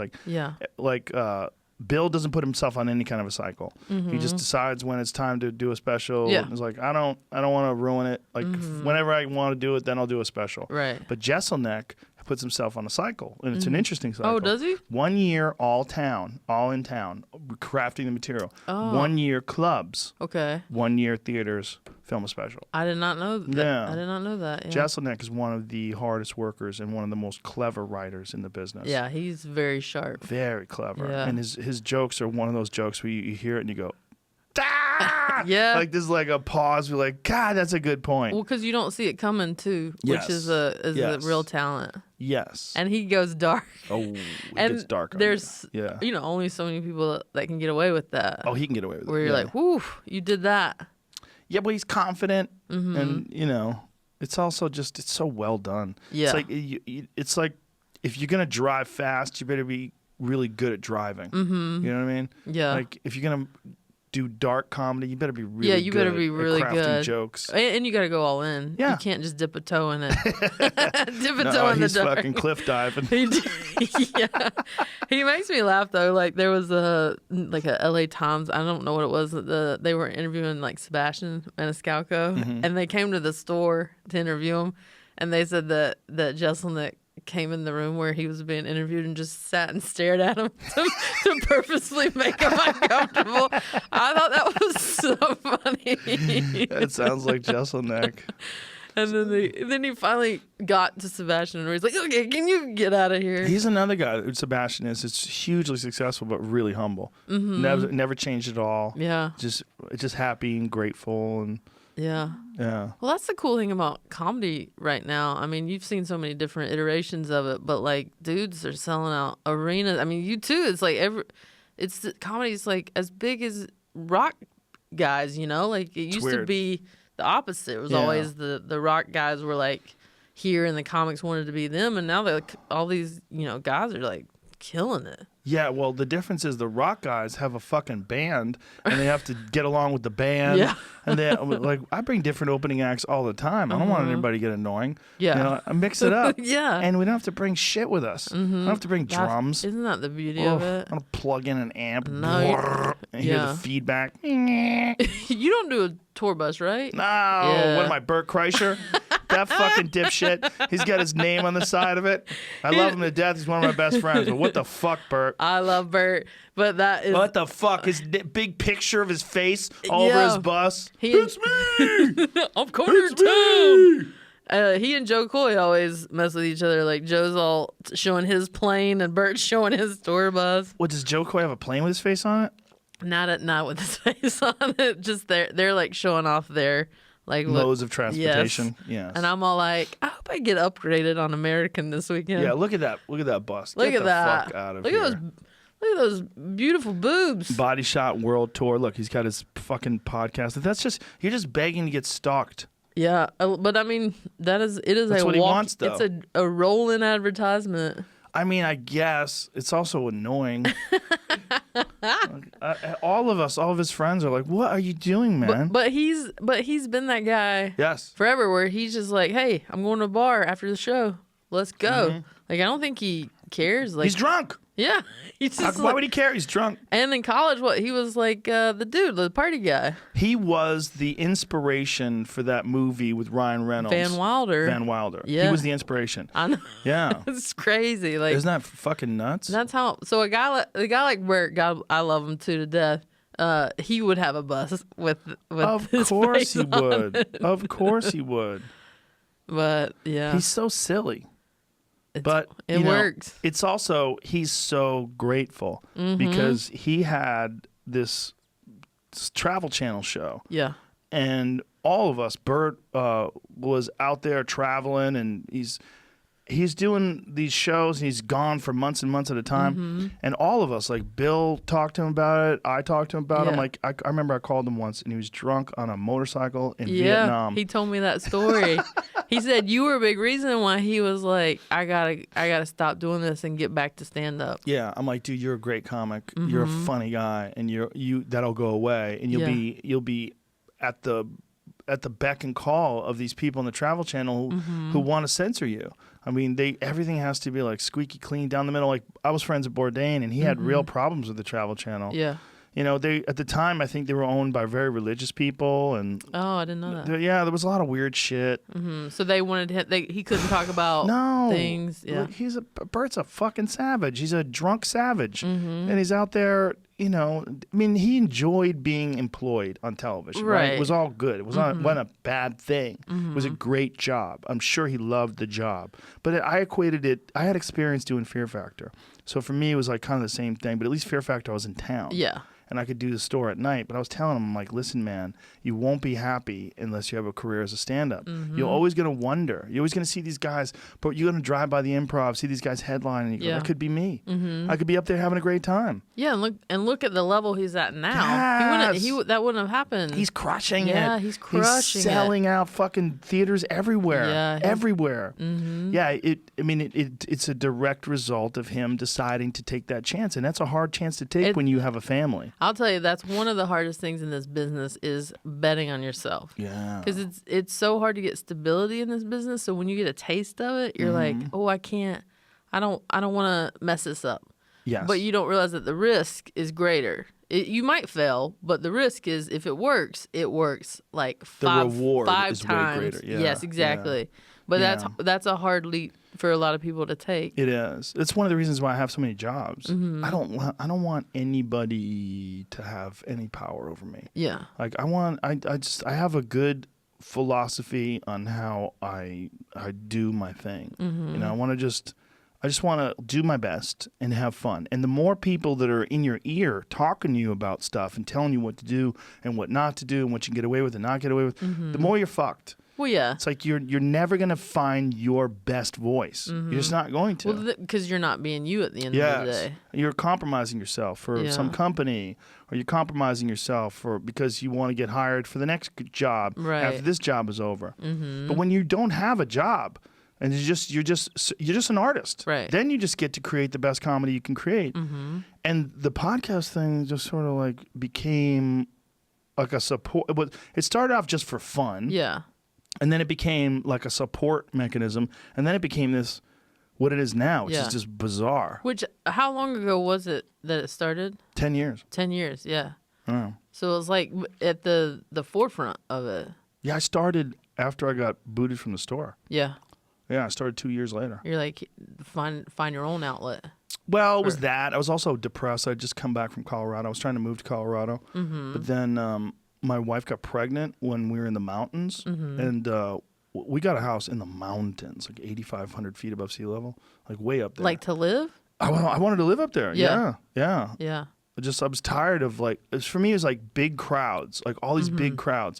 And what would be like the perfect antidote to big crowds? No one. Right. Just peace. So that was when when a woman gets pregnant at very high altitude, it's actually kind of dangerous. Oh, really? Yeah, especially if you're not acclimated. Yeah. Denver, which is only 5,500 feet, has a very high number of premature births. Oh, I didn't know that. Yeah, because of that, because of the altitude. Yeah. It's just, there's no fucking air up there. I mean, people are not supposed to live up there probably. I mean, babies need oxygen. So we moved back, and when we moved back, I was like, all right.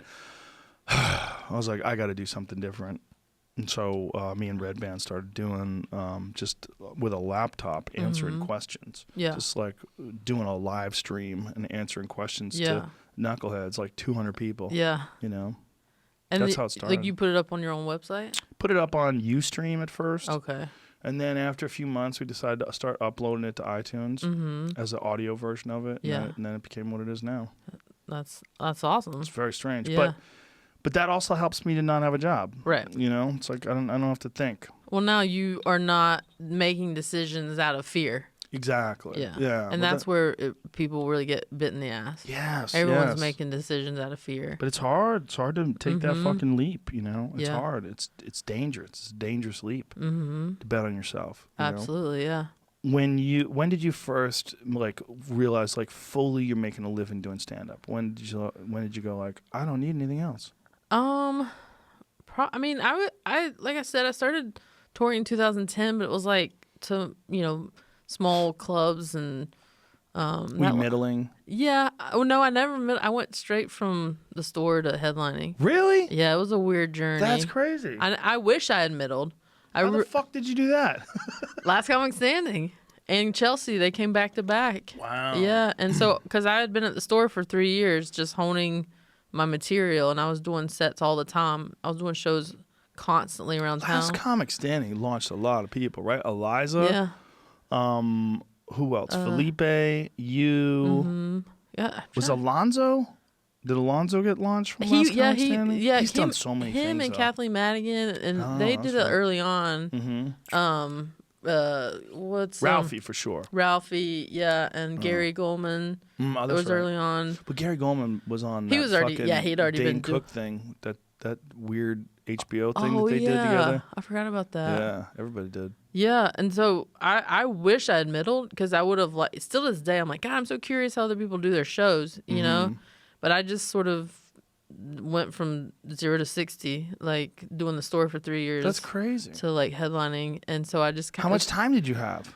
Oh my God, I probably 30 minutes. And you're headlining? I was headlining, but I did a lot because of my improv background with Groundlings. I did a lot of crowd work. Oh, well, that's good. So I was able good for you for taking that chance. I was able to kind of trick people. So you were 3 years into your act and you were headlining on the road off of television. Off of TV, yeah. That's crazy. But I packed a lot into the first 3 years. I was doing, because a lot of people, you're just trying to find stage time, but somehow I got lucky. I was getting tons of stage time. So for 3 years, I was doing 6 nights, 7 nights a week of multiple shows. Oh, that's awesome. So I was getting material quickly, I think. A lot of reps. Yeah. I did the show for Adam Barnhart for a year every Sunday night. He would give me 10 minutes. And brand new comic, that's huge when you're a brand new comic. So I was building material quickly, but for as far as a good set, it was 30 minutes. But then I would do the crowd work and I would sprinkle it in, and so it would turn out to be a decent 45-minute show. And then I just kept doing that, and then I was on Chelsea for 4 years. I left Chelsea to do acting. And then stand-up took a little bit of a dip, but then I did my half hour for Netflix. It came back up again, and I was doing well at clubs the last couple of years. And then my Netflix special, Sweet and Salty, just came out. And this is my first theater tour, and it's been selling well. How did it? So now I feel, I guess to answer your question, right now. Right now, 13 years in. 13 years in. Because in stand-up, 13 years is like nothing. You know what I mean? Like people. Listen, 13 years to get into a theater tour at 13 years is amazing. Oh, really? Yeah, that's great. Yeah. Yeah. I don't know my timeline's so all over the place that I don't know. That's really good. 13 years I wasn't doing a theater tour. Yeah. So this is my first one, and that's the nice thing about the Netflix reach, is that. Does anybody come up to you and go, "I love Sirius"? Sometimes, yeah. Really? Yeah. What do you think though? Netflix is like 90% of the reach. For the theater tour? Yes. Yeah. The special? Yeah. Yeah. I mean, I've done a lot of acting the last few years. I did the Mindy Project for 3 seasons and some other things, a bunch of guest stars, some movies. What kind of contract do you guys have for doing that Sirius thing? I think we signed a year contract, and then it's kind of like we'll see it a year if everyone's happy. I think that's what it is. Let's talk after the show. Okay. Yeah, I have some suggestions. Yeah. And then the special, as far as stand-up, I mean, I feel like a lot of people, because they knew me from acting, didn't know I was a stand-up. But stand-up's always been so important to me. And I was always on the road. Even when I was acting, I was constantly headlining. And I ran into Bill like a year ago on the road, and he was like, "What are you doing?" I'm like, "I've been headlining." He goes, "You're headlining?" I go, "Yeah." People don't know I've been headlining since 2010. I just don't talk about it. I just do my shows, and now that I had my special come out, it's really great. It's like I'm doing these cool theaters. We're adding 2 shows most nights. That's amazing. It's awesome. That's amazing. People have been really lovely. That's awesome. Congratulations. Thank you. That's really cool. I appreciate it. That's and fucking awesome. It's different than, it's like I said, it's a lot of storytelling. Now, what do you do in terms of now that your special's out and then you're going to tour again? Mm-hmm. How much new material? I have about 40 minutes of new material. Oh, that's awesome. I'm still working, When does your tour start? Saturday. Oh, shit. Grand Rapids. So are you going to throw some of the old bits in there? I'll do a few classics. Yeah, you got it. Some people like that shit. Nate Bargatze was like, you should do your new stuff, do as far as you can, and then throw in some classics, because people enjoy that. They liked it they want new stuff, but then they like certain bits, and why not? Yeah, well, fans. Yeah. I mean, there's some people that, Gaffigan has to do his fucking Hot Pockets bit, or people blow a gasket. Yeah.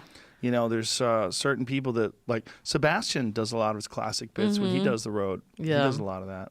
Yeah, so it's, the challenge, as you know, is oh, crap, now I gotta, what's my story that I want to tell next? Yes. What do I want to say? Yes. So that's what I'm working on now. Yeah. Well, that's the beautiful thing about being a writer, right? Mm-hmm. Do you smoke weed? Here and there. It's not like a regular occurrence. Maybe you should make it regular. Oh, yeah. I will say that I did this weed dinner with Chelsea where we ate a 5-course meal that was all cooked with weed. Oh, great. And because I love food, ate every course and cleaned the plate. I was high as a kite, but I have never been funnier. And I'm like, why don't I do this more often? Did they give you transportation? Yeah, they did. Good move. Oh, I couldn't have. I could barely walk by the end of the night. Some people will go into a fucking K-hole if you give them that much weed. Oh, it was a lot. I think I had 4 joints. Wow. It was a lot. I was high till noon the next day.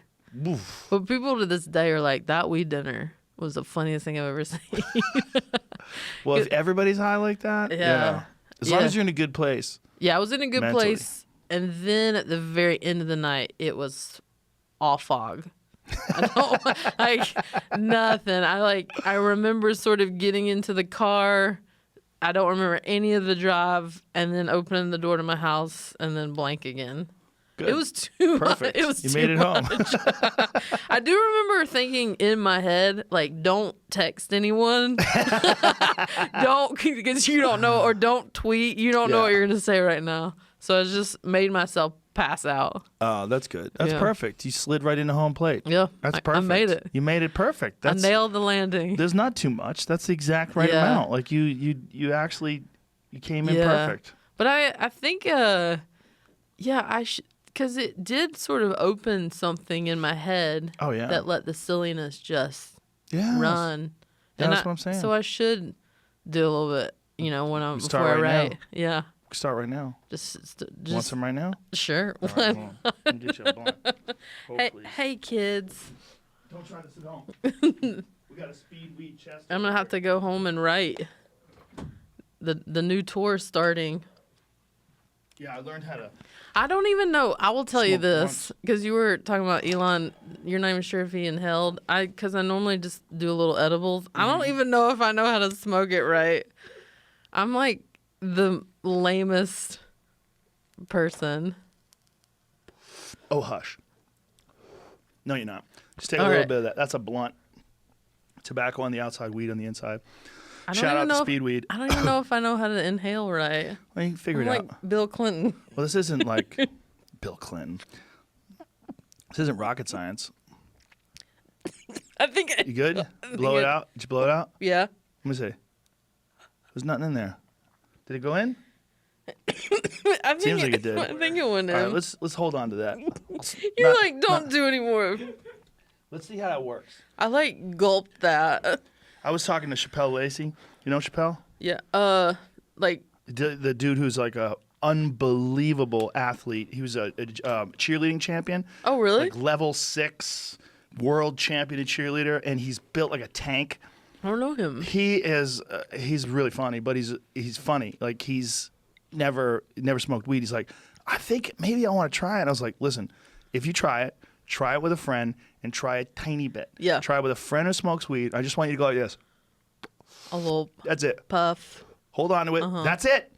Don't go crazy. Because I don't want you to have a bad experience. You're supposed to hold it in your mouth? I mean, I inhale it. Okay. It goes all the way in your lungs. I'm pretty sure it's in my lungs. Yeah. I think so. I'm like. Do you feel any different? Do you feel any different? Not yet. I do. You do? Yeah. Immediately? Immediately, yeah. I felt like, woo, elevated. Nothing? Maybe no, but I feel like it definitely went down my throat. But did it go all the way in like this? And then all the way out? I don't know. I don't think it did.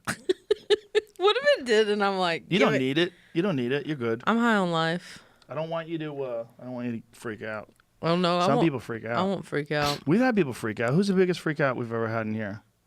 Hi. We've had a few. Like where they just start acting way different? Sturgill Simpson told me he's not used to, he lives... I love Sturgill Simpson. He lives outside of Nashville. Mm-hmm. That weed they have is, I don't know, it's not good. Well, the weed he was getting. The stuff out here is like beyond, right? Yeah, so we got barbecued before the podcast because I know he loves weed. Yeah. And he goes, dude, that podcast started. I didn't know where the fuck I was. I didn't know what you were saying. He probably didn't remember anything. He was sitting there like locked in. And then all of a sudden, it's live too. That was the other thing. Back then, we did it live. Yeah. Which freaked a lot of people out. Just the live aspect of it. Yeah, because they weren't sure what they would say. There was like a tension to it. There's attention to the fact that all these eyeballs were on you right now, currently. Right. For some strange reason. Could you tell that he was like freaking out? I was high as fuck too. Oh, you were? I don't know. I mean, I'm not immune to it. The only person that ever like gets me scared is Joey. Oh, because he goes so deep. Yeah. He goes so deep it doesn't even make sense. He'll throw down 4 stars of death. Those are 250 milligrams each. And he does it in front of you and he's laughing. That's crazy. I'm here to see the devil, Joe Rogan. He's always trying to see the devil. He gave me some pills to give to my lady. Oh my God, the pills are dangerous. But I was like, don't give her the pills. I don't know if you should take these. No, he gave one to Tom Segura. Tom Segura has a bit about it. Oh yeah. Yeah, I don't want to give away the bit. Yeah. I don't want to. Oh, it's in the new special. No, it's a new one that he's working on. Yeah, Post special. gotcha. It's a recent occurrence. Yeah. That Joey dosed him. Yeah. Well, he tried. I did Joey's podcast a while ago. He tried to get you. He tried to get me. I was like, I don't know about this. Oh, he's fucked some people's lives up. For real? Oh yeah, legitimately. Because they go so. Look. This is something. I had a guy on the podcast, Alex Berenstein. What was it? Berenson. He wrote a book, and I had him on with a doctor. It was a cannabis enthusiast. This guy, Dr. Mike Hart from Canada. And one of the things that they talked about is how marijuana, to some people, can potentially induce schizophrenia. Oh, and yes. But that's for real? For real. Yeah, I think it's for real. Yeah. And so some people are. So you think that happened to some of the people Joey? You'd have to ask Joe. Oh, okay. But I'll tell you off air. Okay. For sure, I think it can do that. And for sure, I know people that have done that have lost their fucking minds. Dang. Because it's an alteration of reality. But right? is it that star death stuff you're talking about? Yes. Yeah. Those and there's Chiba Chews that are even more strong. Chiba Chews, they have Chiba Chews that are 500 milligrams. Savages. Dang. I don't think it's legal anymore. I think once they went full legal, is that the case, Jamie? It's like 10 milligrams each now? It's like 100 milligram per container. thing. Right. Yeah, so if you get gummy bears, you'll have 10 that are 10 milligrams, and that's 100. Okay. And so you'd have to take 2.5 bottles to equal one of the old ones. Oh my God. First of all, I had a whole bit about this. These fucking things they're not making these things in a lab right next door to the place where they're making microchips. Right. There's some dude is fucking cooking this shit up in like some a pan. bullshit commercial kitchen that he got his friends to chip in money for. I mean, who knows who's making these things? I mean, I'm sure a lot of them are being made by giant businesses now. It's a legit thing now. Yeah. But back in the day, especially, like right now, I can't really speak of it. I'm being ignorant. I'm just joking around. But back in the day, when you would first get edibles, you had no idea. Yeah. I'm sure there's some testing methods. I'm just fucking around. If you're a grower, you're like, bro, let me educate you. I'm sure. But back in the day. The only ones that ever worked on me, I would just fall asleep. Yeah. I found out it was like a grandma making them in her house because she liked them, and then she would sell her leftovers to this one particular dispensary. I was like, but then they went away. I could never get them again. So. Yeah. Oh, I would trust the grandma. It's the edibles. But the Star Death one, it's $250. Is that what you said? Each one? Yes, that's an insane amount. 1,000? No. Wait, I know, but he would take Joey 4, takes right? 4 of them. Yeah. Oh, easy. He could do 1,000. Dang. He could do 2,000. That's crazy. Joey can just eat it. He doesn't eat. Yeah. It freaks him out, and then he throws 2 more down. I'm not kidding. Does he do it on a regular basis? Yes. We landed somewhere. He's like, I almost had a fucking panic attack. I was, oh my God, I was so high. He goes, I'm taking 2 more. Fuck it. He throws 2 more down and goes out. He was so pumped about those pills that he gave me. I was like, you're just wasting it on me. I don't know. I can't do this. He's my favorite person. Oh, I just don't know anybody like him. I love Josh Wolf's old stories about them coming up together in Seattle, I think. He's just a genuine human. Yeah. So funny. I like him a lot. But the thing is, this Berenson guy, Alex Berenson, who wrote this book, had a really good point.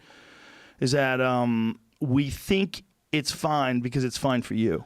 Mm-hmm. But that doesn't seem to be the case for everybody. Everybody has a different point they can go to. I think people have different brain chemistry, right? And right. I think that's one of the reasons why some people have depression run in their family. And we could all say, oh, hey, you just got to suck it up. Yeah. I don't know if that's true. Because we're built in a way where we can suck it up. That's true, but also it's like, I don't know how your brain is working. Right. It's just guesswork, right? There's no thing, like, I could take your temperature, right? And if your temperature is like 96, whatever the fuck it is, it's hot. What's hot? 90. What is it normally? 98.5 is normal, right? 98.6, yeah, and then so 99.5 and 100 is higher. Yeah, we start getting pretty warm. That's weird. How come the float tank, they want it to be 94? 94 is like the sweet spot. They say that's the surface of your skin? Yeah, as I said, your internal temperature is 98.6, but when you get to the outside, it's not probably the exact same. I don't know. I'm not a doctor. Yeah, I'm not a doctor either. But my point is, you can measure that. Right. But you can't measure how a person feels. No. You know what I mean? It's like, so we could assume, oh, they just got to get their shit together. Like, but it could be a thing like a thyroid issue. Right. Or it could be a thing like some people are born with bad vision, right? Why wouldn't we assume that would be the case with mood too? Yeah. Right? With of mood, course. It's got to be. Like some people are born having less happiness. Like there's less of a feeling of joy, like maybe an overwhelming sense of gloom just genetically.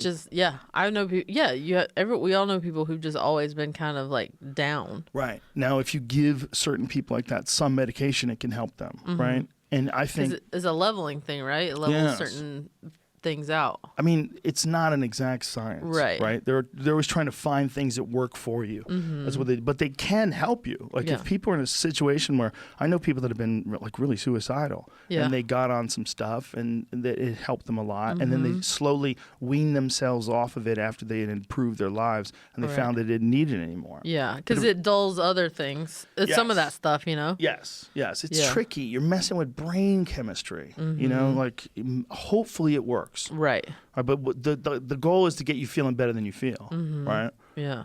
But I feel like since some people need that and some people don't, it just makes sense that some people would interact with everything differently than you would. Right. Whether it's alcohol or drugs or cocaine or amphetamines. There's some people that get a taste of amphetamines and they can't get enough. Yeah. And then other people don't want to have nothing to do with that shit. They're like, get that crazy fucking sauce away from me. I don't want to be running around like a maniac. I barely take like an Advil. That stuff. Yeah. Ooh. But I wonder what it is about weed that can open some other portal to, like you said, the schizophrenia thing for some people. Again, obviously I'm an idiot and I don't know anything about what I'm talking about, but I would imagine that what's going on is that some people have a tendency to lean towards mental illness anyway. Maybe they're struggling a bit. And then something comes along like a big dose of edibles and it just knocks their already shaky cart off the trail. They just can't do it. Right, yeah. It's just too much. It's a blowout event that their brain wasn't ready for. Oh man, that's what I think, and I think there's a bunch of mitigating factors, right? Like I would like to know, like when do these people experience these bouts of schizophrenia? Is it directly related to stress? Is it directly? Is it just something that's genetically they're predisposed to? Yeah, like who knows? But he was saying that it's possible, and we don't know what the numbers are, but some people might have like real mental health episodes because of a high dose of weed. Oh, interesting. Yeah, I think we got to here's the real problem. The problem is because it's been illegal for so long, they haven't funded adequate testing, right? And it wasn't even legal to test on. And I mean, for a long time, right? I mean, it's like the federal government has to approve whether or not you can test on shit that's Schedule 1.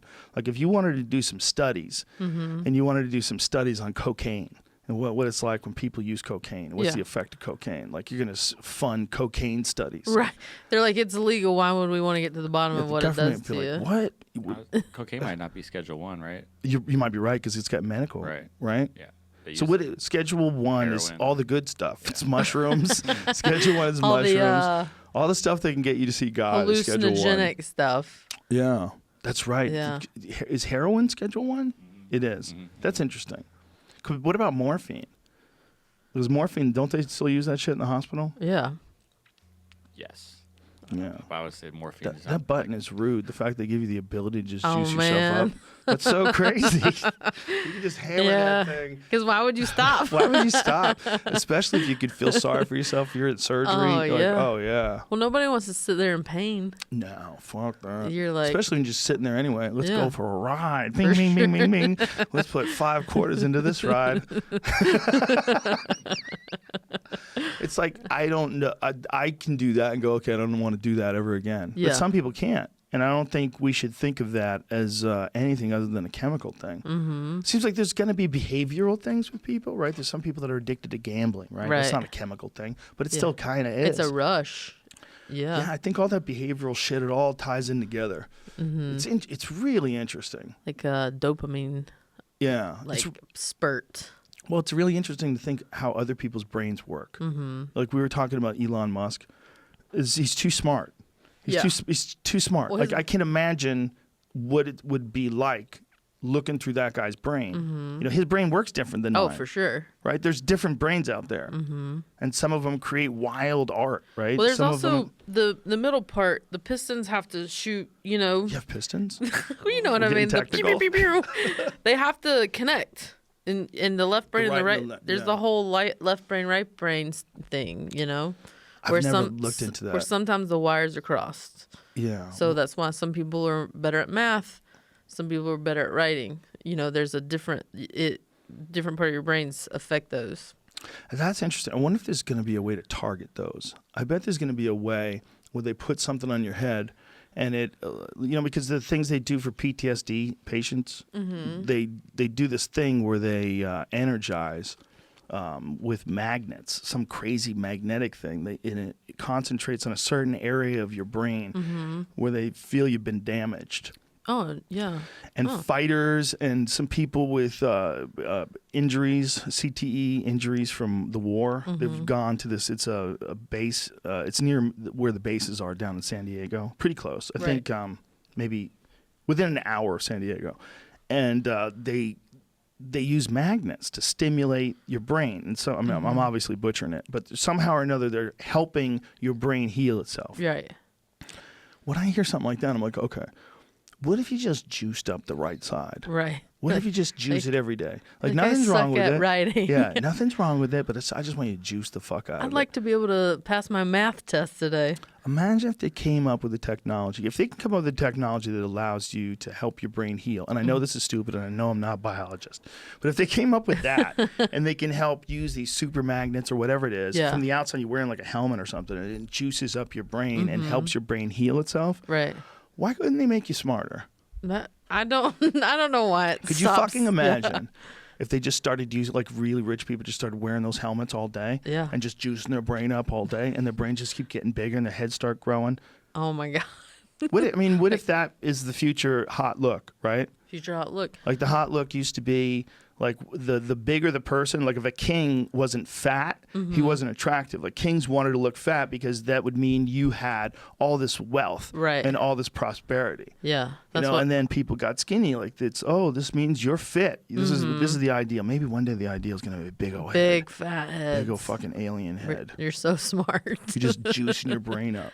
I didn't even know you could. I don't know much about even repairing your brain. You always heard that once you mess it up, it's messed up. Yeah, I think they're learning. I mean, there's for sure therapies that they're doing, but I think they're learning a bunch of different methods of how to help people heal from certain brain injuries. Yeah, and this was part of that. It's it's really. The brain is such a weird one, right? It's because that's how you interface with the whole world. Their whole body is it affects everything. It affects how you see things, how you think about things. It's where you control all of your emotions. It's how you stand up. Yeah. Yeah, I mean, that's who you are. Mm-hmm. Yeah, the brain is a strange thing to fuck with. Yeah. You're juicing the pump station. That's why I'm like, if you ride on a motorcycle, put a helmet on. Yes. Please do. Have you ever seen the videos when they're doing brain operations and I think they make the people play a guitar or keep playing the violin. Yeah, there's a video of a girl playing the violin during surgery. Fucking amazing. I think you lose the ability, or they're afraid. Maybe they're afraid they might lose that ability if they're not continuing to do it while that's going on. Jesus Christ, that's nuts. The best is when people wake up from brain surgery and they have this whole other skill. There's like stories of people like suddenly being fluent in Spanish. You're like, what? Yeah, or they can play instruments. I've heard that. I mean, I don't know anybody like that, but I hear stories. You know what's funny? That is a really fascinating idea that someone could get a brain injury and come back with some new special skill or a language. Mm-hmm. You would think that I would have looked into that. Yeah. You would think I would have read about that. I haven't looked into that shit once. Well, I was reading an article about Mary Steenburgen.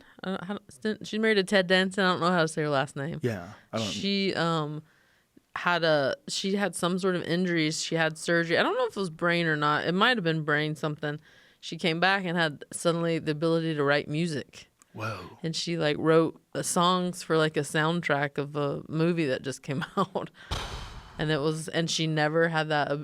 Steenburgen. Her brain became became musical. Steenburgen's brain became musical after a strange complication from a routine surgery. Wow! All my thoughts became musical. Oh my God! Yeah. Who discovered a new passion for songwriting? Holy shit! Yeah, that stuff's trippy. That's weird. That's what I was saying earlier. It's like everybody's brain is just different. Mm-hmm. And we all want to hold people. Like the way they think to a certain standard, right? They want people to think. Everybody wants everybody else to think the way they do. They want to enforce their ideas and thoughts. Right. We just have to come up with a better way of expressing that no one has any idea how you see the world. Right. The way we talk to each other, we assume that your version of the world is exactly the same as my version of the world. That we're coming from the same place. Yeah. Mm-hmm. Yeah, but not only are you coming from a different environment, but your brain's different. Yeah. Yeah. For sure. Like the way some people see the world, they just see it different than you. They're looking through a different window. Mm-hmm. Yeah. And you can tell when you're talking to those people. We got to be a little bit more, I think we have to be a little bit more understanding of some people like that. Mm-hmm. That's where all the weirdos, that's where the crazy ones come from. That's why they say that, that person's wired differently. You don't think Quentin Tarantino's wired differently? Yeah, right. You know what I'm saying? Yeah. I mean, how are you going to make a movie like Once Upon a Time in Hollywood unless you're wired differently? Right. That you can see this alternative ending to this horrific story. Want to go on a ride through that dude's brain? Yeah, man. Who knows what's going on there? That guy creates some fucking wild, dark images. Oh, I know. But that his brain is different. Mm-hmm. It's fucking different. Yeah. That's why a lot of this, you can do it stuff that you hear, like inspirational shit that you hear.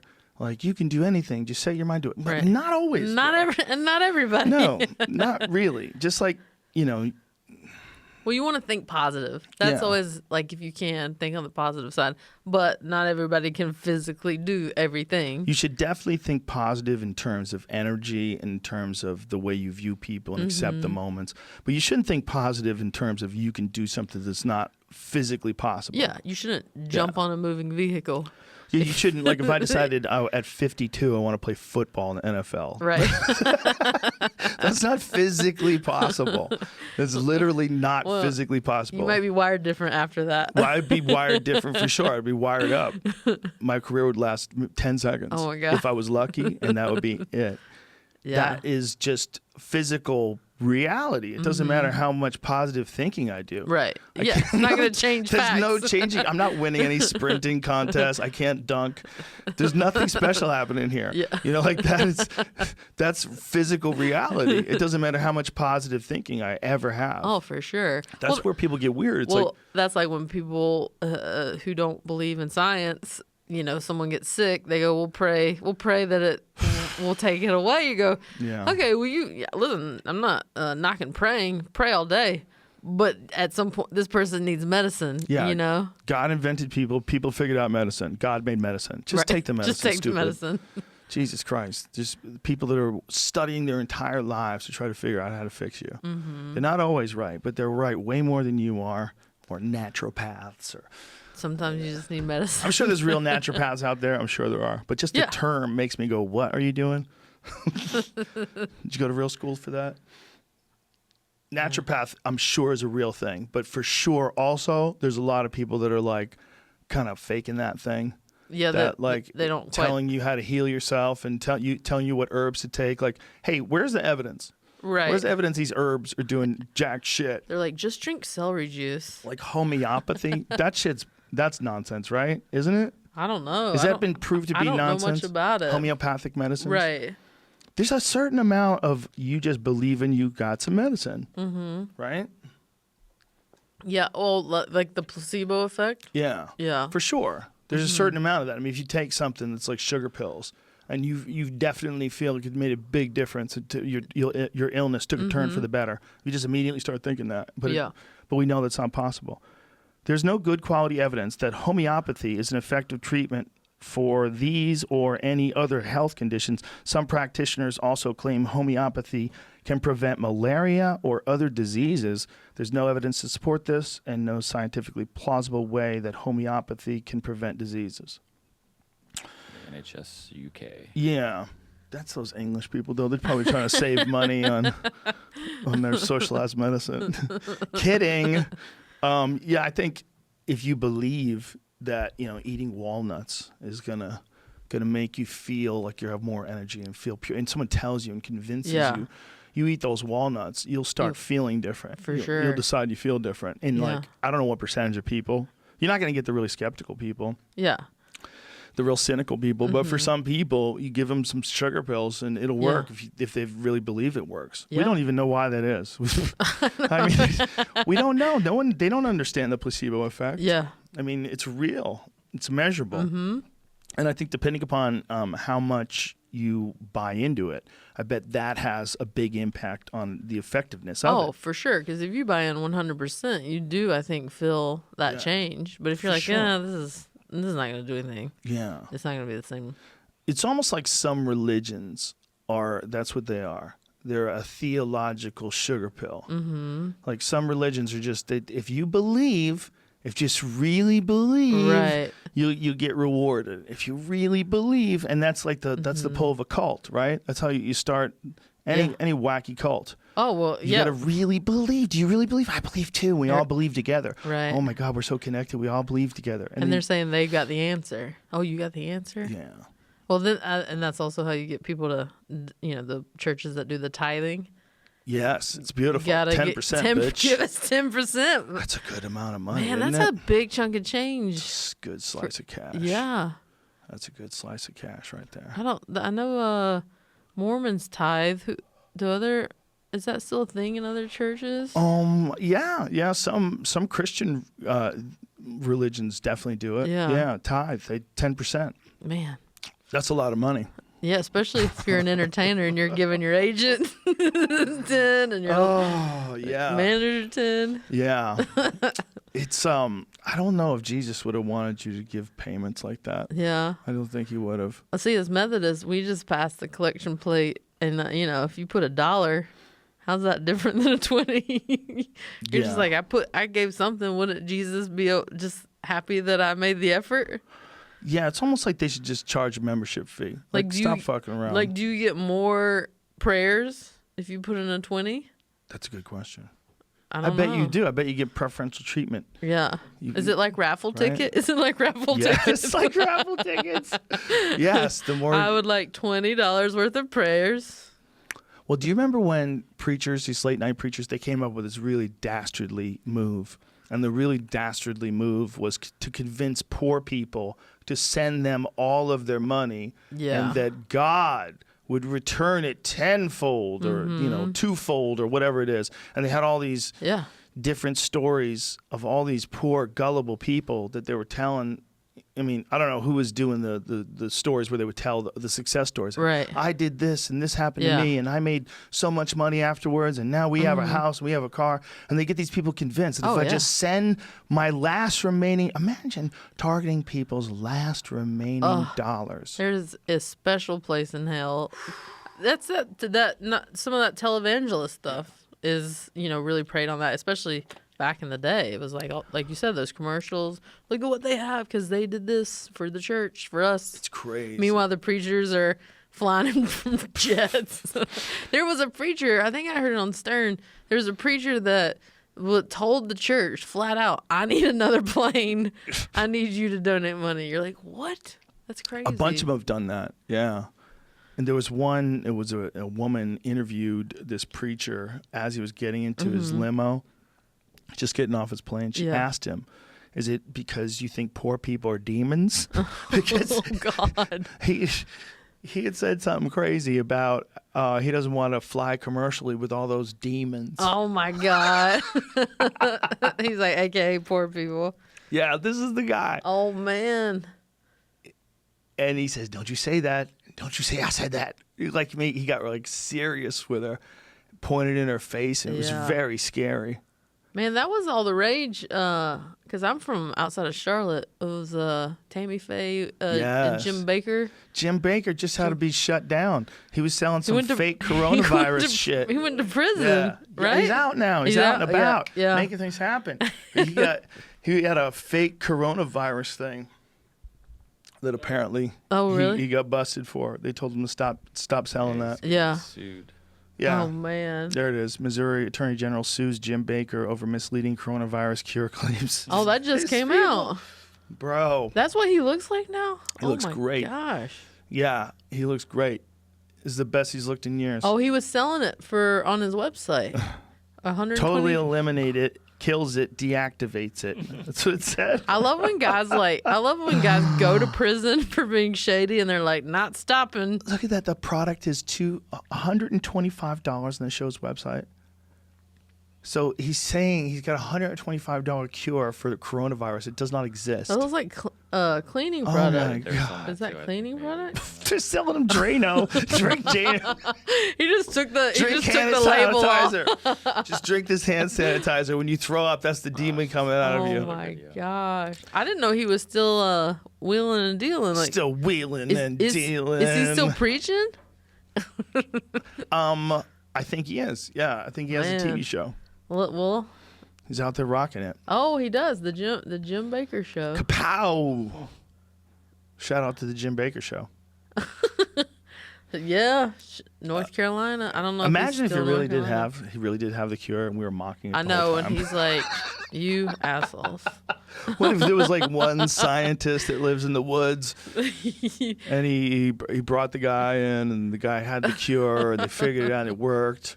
But no one else knew, so he can't get fucked over by the FDA, so he's just going to sell it from his website. Yeah.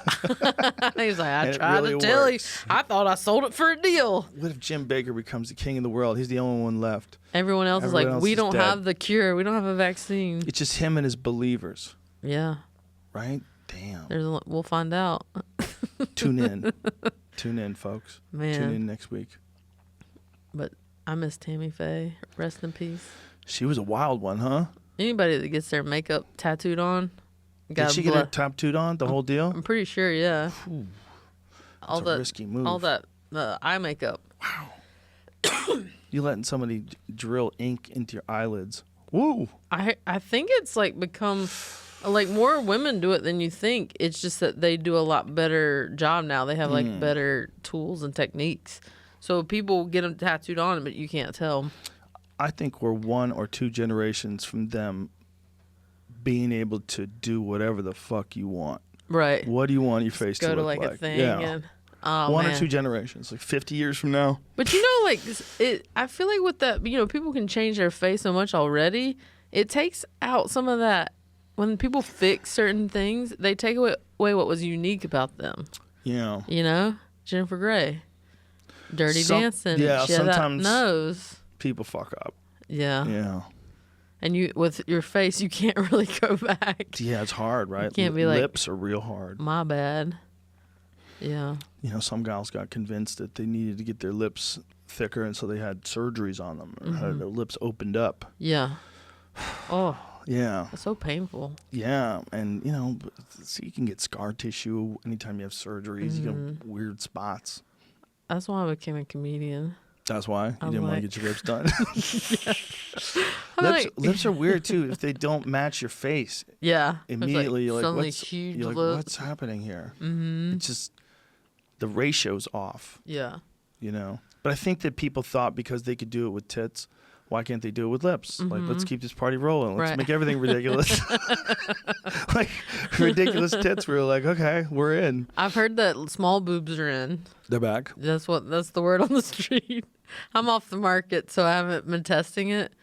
That's probably people have trends, right? Yeah. People are like getting their implants removed too. Well, that's good for health reasons. Right. You know, some people, there's a woman named Kat Zingano, and she fought in the UFC. Now she fights for Bellator. Mm-hmm. She was one of the top bantamweight contenders. She fought Ronda Rousey for the title. Yeah. She had hers removed, and she detailed it on her Instagram and talked about all the negative effects it was having on her health-wise.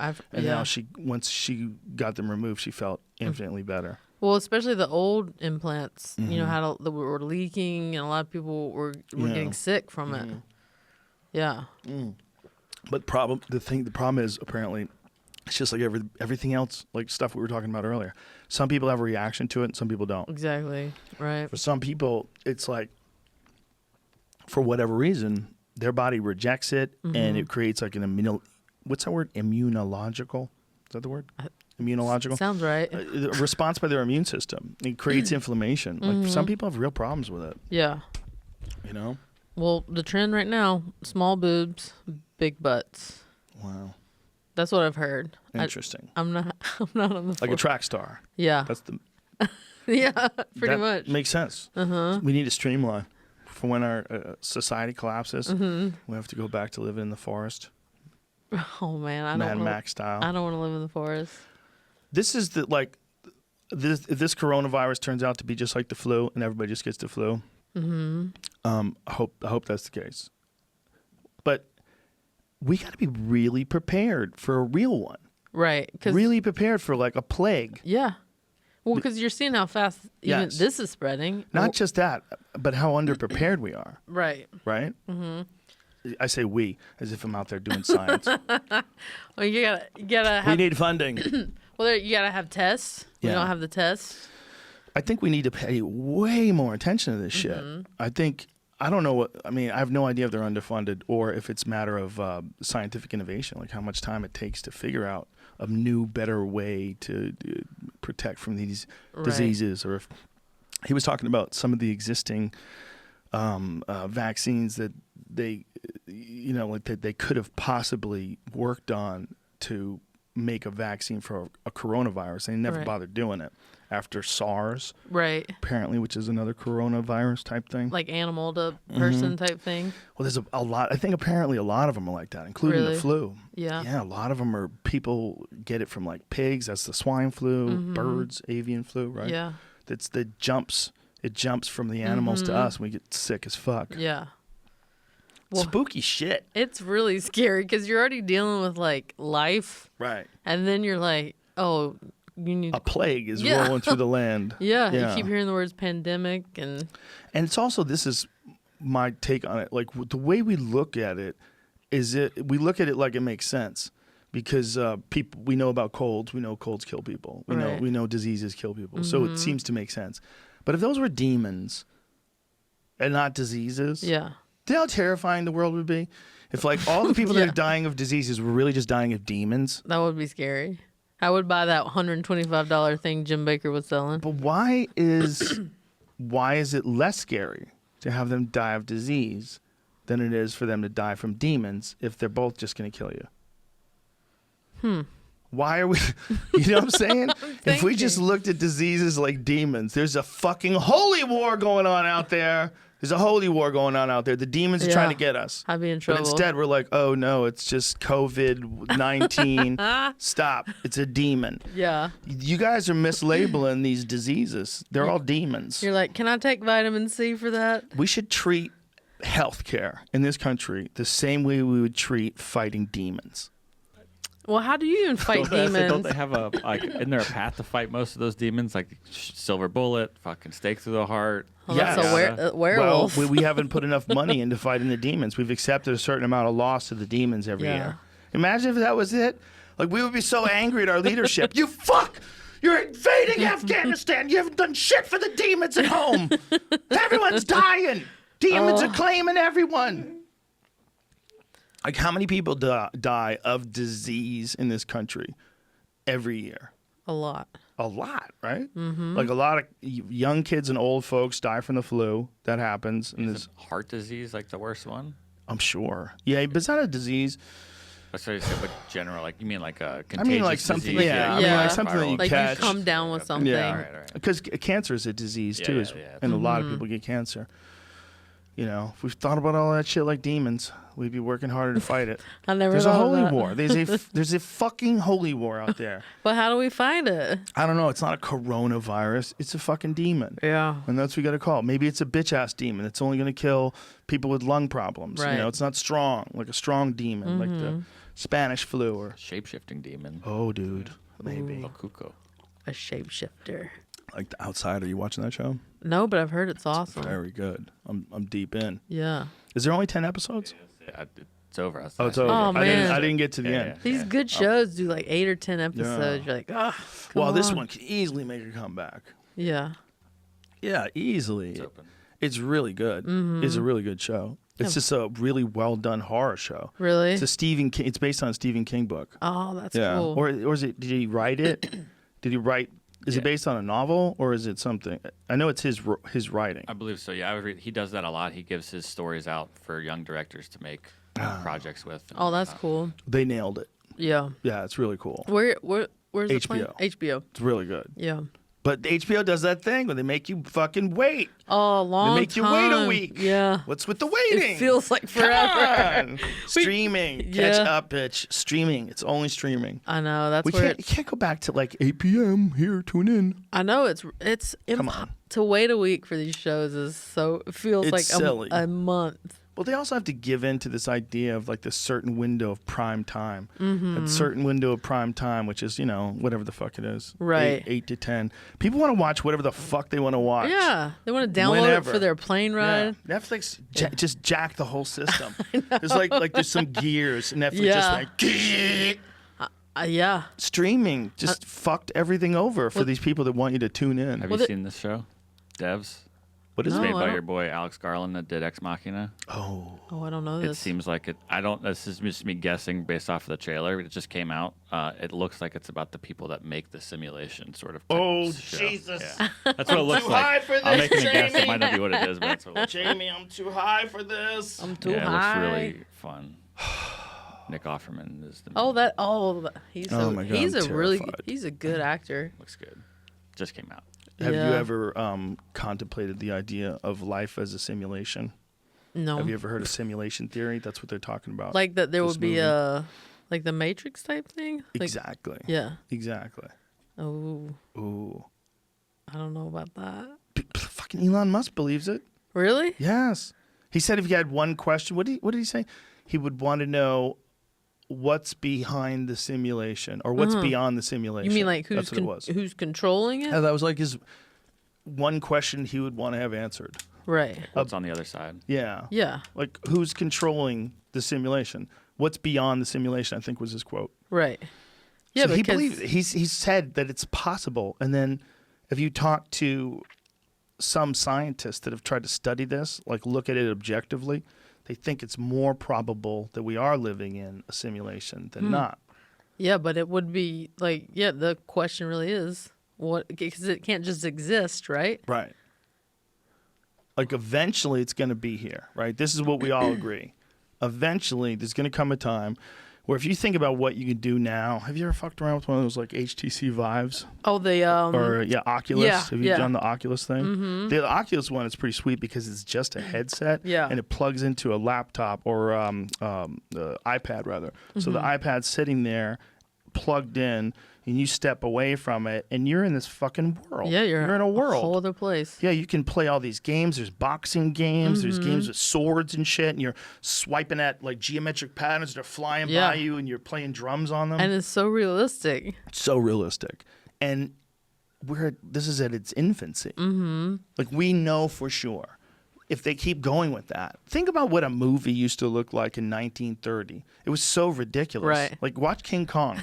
Special effects are so bad. They're so bad that it's like, for kids today, it's actually funny. I've showed it to my kids, and they thought it was funny. Right. But back then, it was amazing. Yeah. Right? It was like beyond anything anyone had seen. Like, that's not even 100 years. Right. So what we can do now with these HTC Vives and these Oculuses, all these places like Sandbox, where you go and play these games, and in these warehouses with virtual reality. This is just the beginning. Oh, yeah, 100%. This stuff is going to be indistinguishable. Right. There's going to come a time where they can create a digital realm that you can exist in, and it's indistinguishable from this world. Yeah. That's going to happen. It's going to happen. It's just going to take time. If we don't blow ourselves up, it might take... That's the thing. We got plagues and... Yeah, if we don't get eaten by the demons... Climate stuff. We don't get attacked by aliens. We have if we can survive for a certain amount of time in prosperity... When are the aliens coming to get us? I don't think they're going to come get us. Okay. They're probably going to stop us from destroying the world. I bet they would do that. Yeah? If they were really watching... Like if I was from another planet, I wouldn't think that it'd be a good idea to fuck with people. I'd be like, let's just let them sort this out. Hopefully they'll get it right. But I definitely would want to step in before they hit the nukes. Right. You know? Like, we can't let them nuke the whole planet, these idiots. You know, my God says you guys suck. Like, they got fucking fingers on the nukes. Like Pakistan and India, right? They both have nuclear weapons. Oh, and they're right next to each other. Well, when Trump was fighting with Kim Jong-un, I was I'm like, we're really close. California's very close. Please. Does Pakistan, do they have nuclear weapons as well? I think so. India for certain has, right? They're right next to each other and they hate each other and they get mad and they get fucking missiles. Oh, it's crazy. Like, no, because there's like one dude that if he's like really pissed off, who's gonna stop him? You know. Pakistan's weapons of mass destruction is one of the 9 states to possess nuclear weapons. Pakistan began development of nuclear weapons in January of 1972 under Prime Minister Zulfikar al-Bhutto. Is it Ali Bhutto? Zulfikar. I don't want to say his name. I'm fucking it up. No disrespect. Who delegated the program. Okay. And so everyone, it's just like, what, a gentleman's agreement that they're not going to use these? Zulfikar Ali Bhutto. Prime Minister's, is that it? That's a crazy thing, too. Like, parts of the world that just have wacky-ass names, you know? Like, there's a dude who fights in the UFC. Mm-hmm. He's the UFC lightweight champion. And he's from Dagestan. They have a totally different way of using words over there. Oh, yeah. And their names are crazy. Like, his name is Khabib Nurmagomedov. Like this long. Yeah, it's like this. It's this powerful, Russian-sounding name. Like, that so identifies you with that part of the world. Oh, yeah, for Like, sure. a name like that. There's a guy, Magomed his name is Zabit Magomed Sharipov. Wow. I fucked it up. Think of that name, Zabit Magomed Sharipov. Sure. I think it still sounds terrible. Coming out of my mouth, it sounds terrible.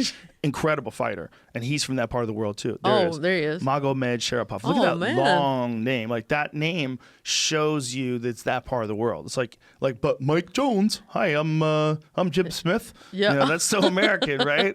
That we have a boring-ass name development program. Well, we got lazy when people came off the boat, right? And they're like, oh, that's too long. We're going to cut Mike it. Williams. Hi, nice to meet you, Pete. It's William Snovovic. They're like, Pete no. Jones. Pete Jones, good to see you. Oh, have you met Pete Jones? Which Pete Jones? The Idaho Pete Jones? No. Or they would just take your trade. Oh, you're a shoemaker. Right. There's your name. Craig Shoemaker. Yeah. Yeah. Isn't that nuts? But some parts of the world, they have fucking gallant names. Man. Long with the liberal use of Z's. Yeah, but they use a lot of Z's. Yeah, but like some languages though, it's like this huge long name and then it's like a 0 with a slash. You're like, that's how they write it. It's like all this long name can be represented by like a tiny symbol. In some languages. Is that true? I don't know. I'm making Did you shit make up. that up? What is I think the weed hit me. Oh, for sure it did. Like a Chinese symbol. Like, yeah, exactly like that. You imagine having to learn that now at a grown age? Oh. As a grown up. It's Imagine if you had to go hardest. learn Mandarin. So hard. Yeah. Fucking really hard. Yeah. You got a brain injury and you just couldn't understand it and you couldn't explain to anyone. That's had to have happened. What you're seeing. Yeah, right? Yeah, the crazy thing about Asian characters too, like they developed a whole different way of saying stuff. Mm-hmm. They developed a way of saying stuff like they can recreate our language inside their language, but they're doing it with these little symbols, and they all kind of know what it all means when it's all pushed together like that. Yeah. But we look at it as just like a bunch of lines that we don't understand. Oh, for sure. But if you could see it, like that would be one of the weirder things about like learning to read it. Mm-hmm. All of a sudden, it would look like language to you. Right. Yeah, it's no longer just symbols. It's no longer nonsense. Yeah. Like, look at that. And don't they read from certain languages? Read the other direction, right? Left or Imagine if you had to write all that out. Like, good Lord. Like that's perfect. Yeah, that's like beautifully. Yeah. Like imagine like written. You know how bad doctors have prescription handwriting stuff. How bad? What's the slang of that? Yeah, what's like a guy whose handwriting is terrible? What's his note look like? Do you have to really understand Mandarin to sort through that? Yeah. No, like there was supposed to have 3 dots. I've gotten mail, like actual mail from friends, like a Christmas card or something like that. And they write something in it, and I'm like, "Hey, bro, what did you want to say to me? Because I can't read a word of what that scratch was." But they still send it to you. No, that's not real. Oh, look at that. What is that? Well, no one teaches handwriting. They don't teach handwriting anymore. Oh my God! But that's how they're doing it in Chinese. That's the Chinese version of it. See what that is? Oh. Oh, Jesus I Christ! You imagine what kind of 10th degree black belt in Chinese you'd have to be to even understand what the fuck that is? Man. That's amazing.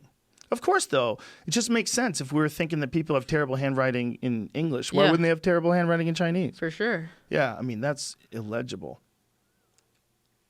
Like, if you told me that was Chinese, I'm like, bro, that's scribbles.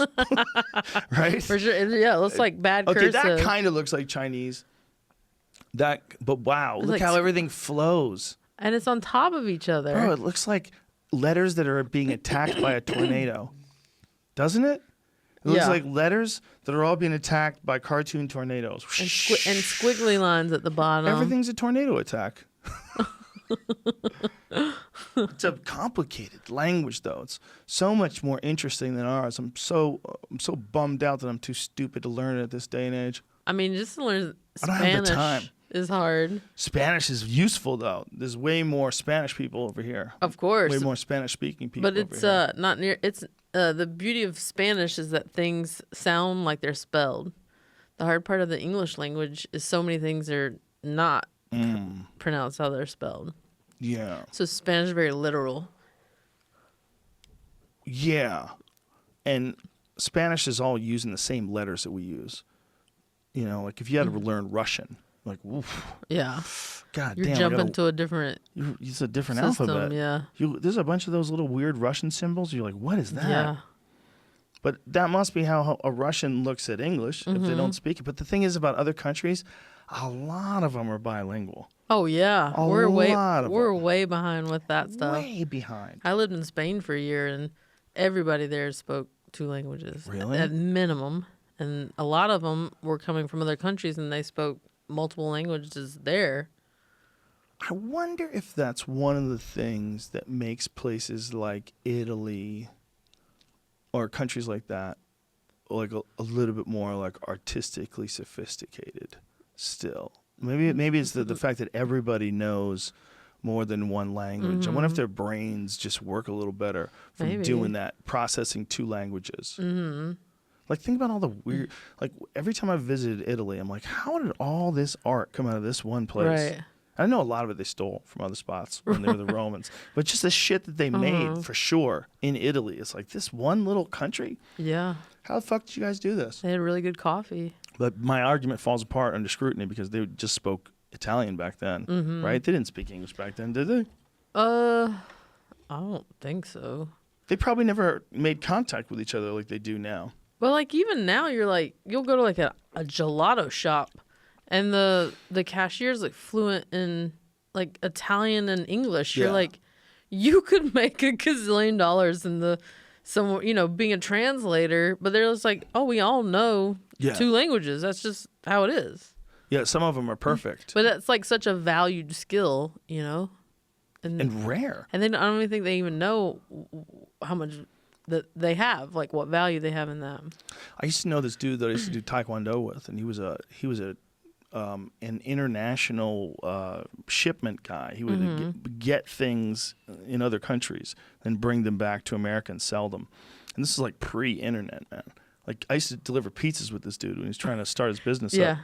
But anyway, he could learn languages. He just had a unique ability to learn languages. Oh, yeah. And he was really into it. And he would like recite things from these languages to you. I'm like, damn, dude, that's impressive as fuck. Yeah. He just kept learning. He was really into learning languages. And then he'd buy and sell things from other countries. And he could talk to these people on the phone in like different languages. Yeah. I think it's like having a musical skill. I think you hear things like you are just able to translate it better. Yeah. Like one of my best friends growing up, he speaks like 5 languages. Like, I can't. I think you just have to be predispositioned to be good at that. Do you think so? Mm-hmm. Is that what it is, or is it just you just have to love it? I think it's a combo of like you have to love it, you have to practice it, but I do think certain people have like the gift to do it more than others. I wonder how many kids become really good singers as adults because they get encouraged to do it as children and they develop their vocal cords and their ability to project while they're growing. Right. I wonder if it's the same thing. So they as train like, it. Yeah. Yeah. It's the same thing as like there's certain physical skills, like martial arts in particular, where they think that the very, very elite cream of the crop. They start really young. Really? And yeah, guys like Floyd Mayweather started boxing really, really young. And he's pretty much regarded the best boxer ever. And as he grew up, like his body was developing while he was boxing. Right. You know, so it becomes almost like a part of who you are. And your body and your skills become one and the same. Yeah. And they think that when you're learning and you're like in your 30s, like say if you are like a pretty athletic person, you're learning in your 30s, you're always going to have like a giant deficit when you're dealing with a guy like Floyd Mayweather because he's just so clean. It's like in his bones. It's in his DNA. Everything's clean and honed. The pathways are so polished, and he has so much understanding because he's been doing it his whole life. Yeah, it's like there's certain things you see, you almost like you can't catch up. Can't catch up to certain things. You have to if you want to develop those skills to like the ultimate peak. For some people, it has to be done while they're growing and evolving. It seems as they're, and I always wondered if that was the case with voices too. If when little kids are singing when they're really young, I wonder if those little kids develop amazing voices because they're like strengthening it as they're. I think so. You would think so, right? Like swimmers, they start young. Gymnasts. Yeah, everybody starts young. Yeah. I mean, it would make sense that I feel like there's a lot of energy involved in singing. I can't sing, but I feel like there's a lot of projection and energy involved in that. And I would think that if you learn how to do that as you're young, as your body's growing and developing, I would think so. I would think so. Yeah. Because you can, people get classically trained. They get all these different trainings. Yeah. But if you started younger, it does seem like you would be at such an advantage. I wonder if that's the case with talking shit too. You gotta learn young. If you don't learn how to talk shit when you're really young, it becomes a real problem as you get older. Because it's hard to learn. You're like, oh. It's hard to learn how to talk shit when you're in your 30s and 40s. You at least have to have siblings. I feel like people with siblings are good at talking shit. Or good friends. Right. Good friends that can shit on you. Yeah. Good friends that can say ridiculous things. You need friends that shit on you. It's not a bad thing to have. Yeah. If it's funny. It's got to, keep you on your toes. It's fucking good for you. It's good for everybody. Yeah. We're funny. People are funny. Well, I think that's what made me have a thicker skin. I have 2 older brothers. Yeah, for sure. So you're just like from day one, they're just like, you're a piece of shit. But they love you, but they talk to you in a different. You're not coddled, with brothers. Right. They're just like toughen up. Yeah, it's a totally different kind of relationship. Yeah, they know you. They know the everyday you. Mm-hmm. It's you always find that really tough people, the really toughest people, a lot of them, not all of them, but a lot of them, they have older brothers that used to beat their asses. Yeah. For sure. Some of the best fighters in the UFC have older brothers. Yeah. Like, I don't fight because why would I fight? Mm-hmm. But if I had to, protect myself, I know that old school fighting with my brothers would just come out and I would beat somebody up. Because that instinct would come back, that, fight or flight. That was, you're like, oh, my brother's about to beat the shit out of me. I better toughen up and fight back. Yeah. Because they didn't care if you were a girl. They didn't give a fuck. There was no you're a girl, you can't hit girls. We'd be like, I'd be an instigator too. I'd be like, come on, motherfucker. I had such a potty mouth. At 8, I was like, that's all you got? Fuck you. They're like, you're 8. That's hilarious. You were like that at 8? Because I think I had brothers. Wow. And how old were your brothers? The oldest one's 7 years older than me, and the middle one's 3 years older than me. Oh my God. So that's a lot. Yeah, so 3's a lot, 7's ridiculous. Yeah, it's almost like your dad. I'm like, are you my dad? Yeah. But yeah, I remember I got sent to the principal's office in 2nd grade because I gave somebody the bird. They're like, how did you learn where did that come from? I'm like, my brother.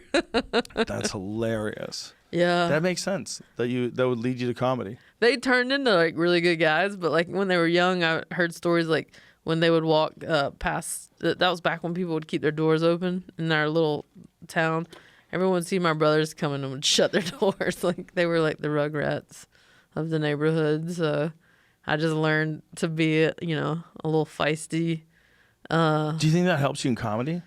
It certainly helps because you just, we all eat shit at some point, and you just go, all right, I ate shit, moving on.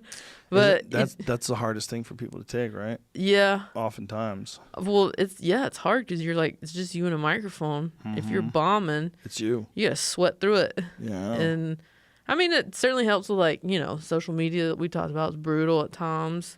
You just are like, it's not fun, but you just kind of shrug it off and go, oh well, and move on. Yeah, but those bombings are so valuable. Yeah, for sure. God damn, they're valuable. Failures are so valuable. Like, we look at them like they're really bad and it's terrible. But if you have energy, failures are valuable because like it makes you realize like I got some correcting to do. Yeah. I got to figure out what the fuck went wrong. I gotta do better, and it re-energizes you. Yeah, because if people were just laughing, it's not making you get better at that thing. Sweat it. Yeah, sweat. Sometimes you just sweat it. Yeah, and it sucks when you're in it, but it does make you're like, oh, something's not working here. Yeah, so I try to pretend that I just bombed every day. Yeah, just especially when I'm about to go on stage or writing. Like I've thought about it that way. Like pretend like I'm doing a set right after I bombed. Just that feeling you like get to work. Right. Yeah. It's a weird thing we do. And it doesn't get any less weird. No. You keep doing it 20, 30 years. It's still weird. Yeah. It's weird. Well, I think that's why with the stand-up's a great equalizer. These, huge comics can go, for their audiences, go kill, kill, kill. But then they got to go back to the comedy club and with that new stuff and start from square one and work it back up. So it doesn't matter how big you are. Everybody's got to go back to the club at some point, and that's the beauty of it. It really is. That's the beauty of this era. We've been talking about that a lot lately because it's such an important point. You become a beginner again. Yeah. Because you have new shit. Yeah, and you don't know if it works. Yeah, and I was hanging out with Tommy this weekend. Tom Segura was in Vegas. He just happened to be there doing stand up the same way. Same weekend. I'm there for the UFC. Yeah. So he came to the fights, and I came to see his show. Oh, that's cool. And his show, he's got. His special's just about to come out, and he's got all this new shit that he's been working out at the clubs and all this. It's so fun to see that stage where someone's putting it together. Yeah. They got these big laughs, and he's got this part where they're trying to figure out where this goes, and then you can see how much of it is new and how much of it is polished. Like where he's going with it. With someone like Tom who's, so seasoned, do you look at stuff and ever be like, hey, I have a suggestion, or you kind of just do you ever? If I really sauce, we talk about stuff, and he'll give me one too. He'll tell me, like, I like it when you did it this way. First show you did it this way. We definitely do that to each other. Yeah, that's especially if you see something glaringly. Yeah, we ask each other too. Like Bert and I were talking about a new bit that he had where he did it one way during the first show, and he missed the part of why it got such a big laugh. And we were explaining it. I was like, this is how, because I watched both sets. I was like, this is how I saw the first one, but this is how I saw the second one. You were implying something that's more funny. Right. And he was like, oh, right. Yeah. Okay, so so I needed more of a pause there. I was like, exactly. Right. Like, otherwise it seems like it's part of the sentence before it. Yeah. I love that. I love getting that feedback. Yeah. Oh, it's great getting it too. Some good comics have given me really good advice. It's cool when you see it through somebody else's eyes. Yeah, for sure. Because there's so many things you miss. Yeah. And because Bert was doing that with me. He was like, "Oh, you said this thing. You got to go back to that thing, right, and explore it." Like, did you record all your sets? Half of them. I need to get better about that. Sometimes I forget. I listen to half of them. So we're even. Okay. I record all of them. I listen to half of them. That's how I learn how to do it. I feel like if I learn that way, it seems to me that when I'm doing it, it's always just trying to do your best. Right. Right. And for me, part of doing my best, I have to hear it. I got to listen to it. Yeah. And if I felt like something went weird or something was clunky or I tried to do something backwards or tried to do the punchline first and just fucking around with a bit, trying to expand on it, I need to hear it. Yeah. I need to hear it. And you can hear it. As soon as you hear it, you know if it worked. Like, you hear clunkiness. Yeah. You can hear, especially when shit's new. It's like, ooh, this is clunky. Yeah. This entrance is clunky. I don't know how to get there. I gotta make a line. it's such a science, right? It is kind of, but it's also like like what's great about Joey Diaz is that it's an art. Right. There's no science to him. Right. It's feel. A right? plus B doesn't equal it's C. feel. It's just he knows what's funny. Right. It's but he's like that all the time. Like, listen, Fortune, cut the shit. Let's cut the shit. Yeah. It just cut the shit. And he's got a lot of opinions, and they're funny. Yeah. Because I just start with what's funny to me, and then expand from there, and hope that other people find it funny. If they don't, you jump ship. Try a new bit. Yeah, but when you're doing it for a specific reason, right? You're doing it because you're trying to figure out how to make it work. Yeah, for sure. It's a little science project you're doing. You know? Yeah.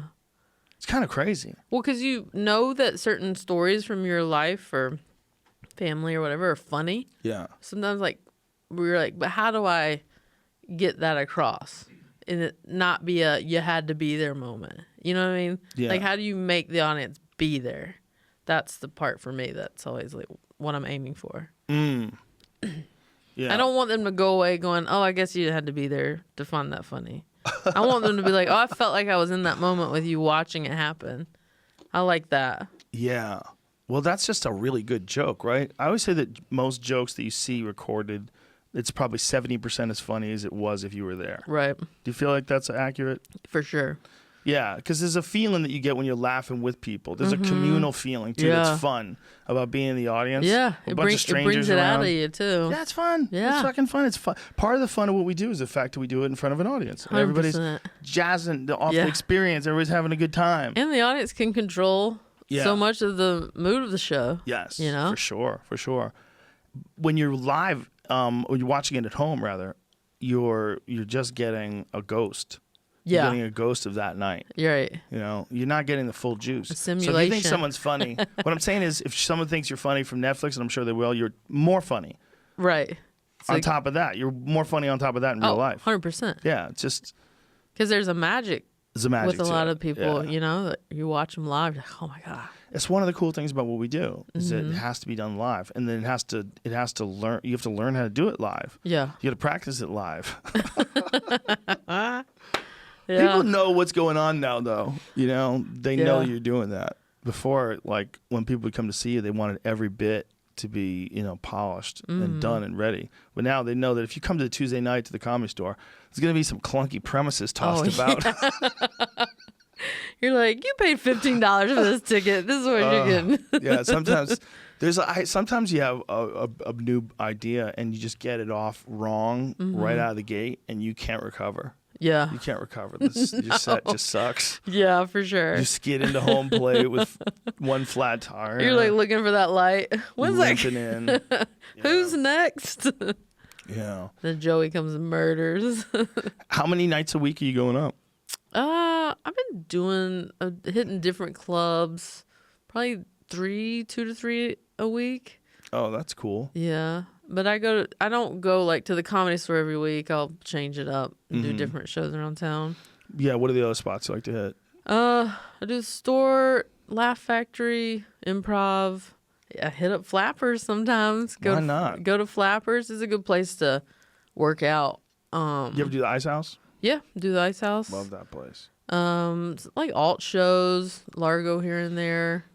There's some other like rooms that do like gay shows. I'll pop into those. Look at how you said that. Gay shows. Those gay shows. What's with the hand? What's the hand movement? I just felt very fabulous talking about the gay shows. But for me, it's always important. It would be easy for me to go to the gay rooms and just do those shows. Those audiences, they know my story is similar to their story. They know my thing. For me as a comic, hitting the store is always got to be part of the routine, because I want to like appeal to the bros, to the straight chicks, to the married couple, to the whoever. I don't want my thing to be for one group of people. I think that attitude is why you're so fucking funny. I mean, it's the only way to get better. But you have such a good attitude about it. Like that's such a professional approach. That you're looking at it objectively, and you're saying, I want to mix it all up. I want to do everything. Well, because there'll be times I'm going to the store where I know, like, I have a new bit. I don't know how it's going to go. And I'm like, oh, I get anxiety. Like, I know it's going to be hard, but I got to do it. because that's the only way to get better. Yeah. You know. And if I could just go to this alt room and kill and be like, but you walk away going, yeah, but you were preaching to the choir. Yeah, exactly. Like what did I accomplish from that? Right. And then so for me, the story has always got to be part of my workout because you know, you see the arms crossed and be like, yeah, what do you got? You know, and then you have to slowly see those arms unfold and, you know, win those people over. Good for you. And it doesn't always happen, but it makes you keep at it, you know? Well, that's why you're already 13 years in. You're doing a theater tour. Well, I'm trying. But for real, that's that attitude. It really is. You have a very professional attitude about it, you know? Well, I love comedy. I love stand-up. I respect the art form. I know I'm like on the newer side of it, even at 13 years, and I just try to find my place in it, and you know how to keep getting better at it. Well, I think that's why you're so good. I really do, and I'm a fan. Well, I think you're very, very funny. I appreciate that. I enjoy working with you. Really. Same. I mean, I look up to you so much. I mean, don't do that. You'd just be disappointed. As a comic, there's no. I mean, your storytelling is like unbelievable. I think I saw you doing that. What's happened? Oh, Ari Shaffir's. Yeah, Ari's show. Oh my God, this is not happening. Yeah, and you're just telling a story. It's like the fucking funniest thing. That was a true story too. Yeah, and you're just like, holy! It's like a whole other level. And it's so great to watch. Oh, thank you. Yeah. Thank you very much. Thank you. Absolutely. Tell everybody how to get to you on Instagram. It's already 3:11. Dude, we've been doing this for 3 hours. Oh, my gosh. Isn't that crazy? And I didn't have to pee once. You're amazing. You didn't even budge. I wore a diaper. No. I did it for you, Joe. Joe, I pissed my pants for you. I'm at Fortune Feimster. Spell that for people. Feimster. Fortune, like the cookie. Yep. That's my Instagram, fortunefeimster.com/tour. I'm going to tons of cities. My special, Sweet and Salty, on Netflix. And all that good stuff. And she's fucking hilarious. Go out, see her. Come see her. Thank you very much for being here. I appreciate you. This was awesome. Thank you. I enjoyed it. Bye, everybody. That was fun. That was great. Thank you. My pleasure.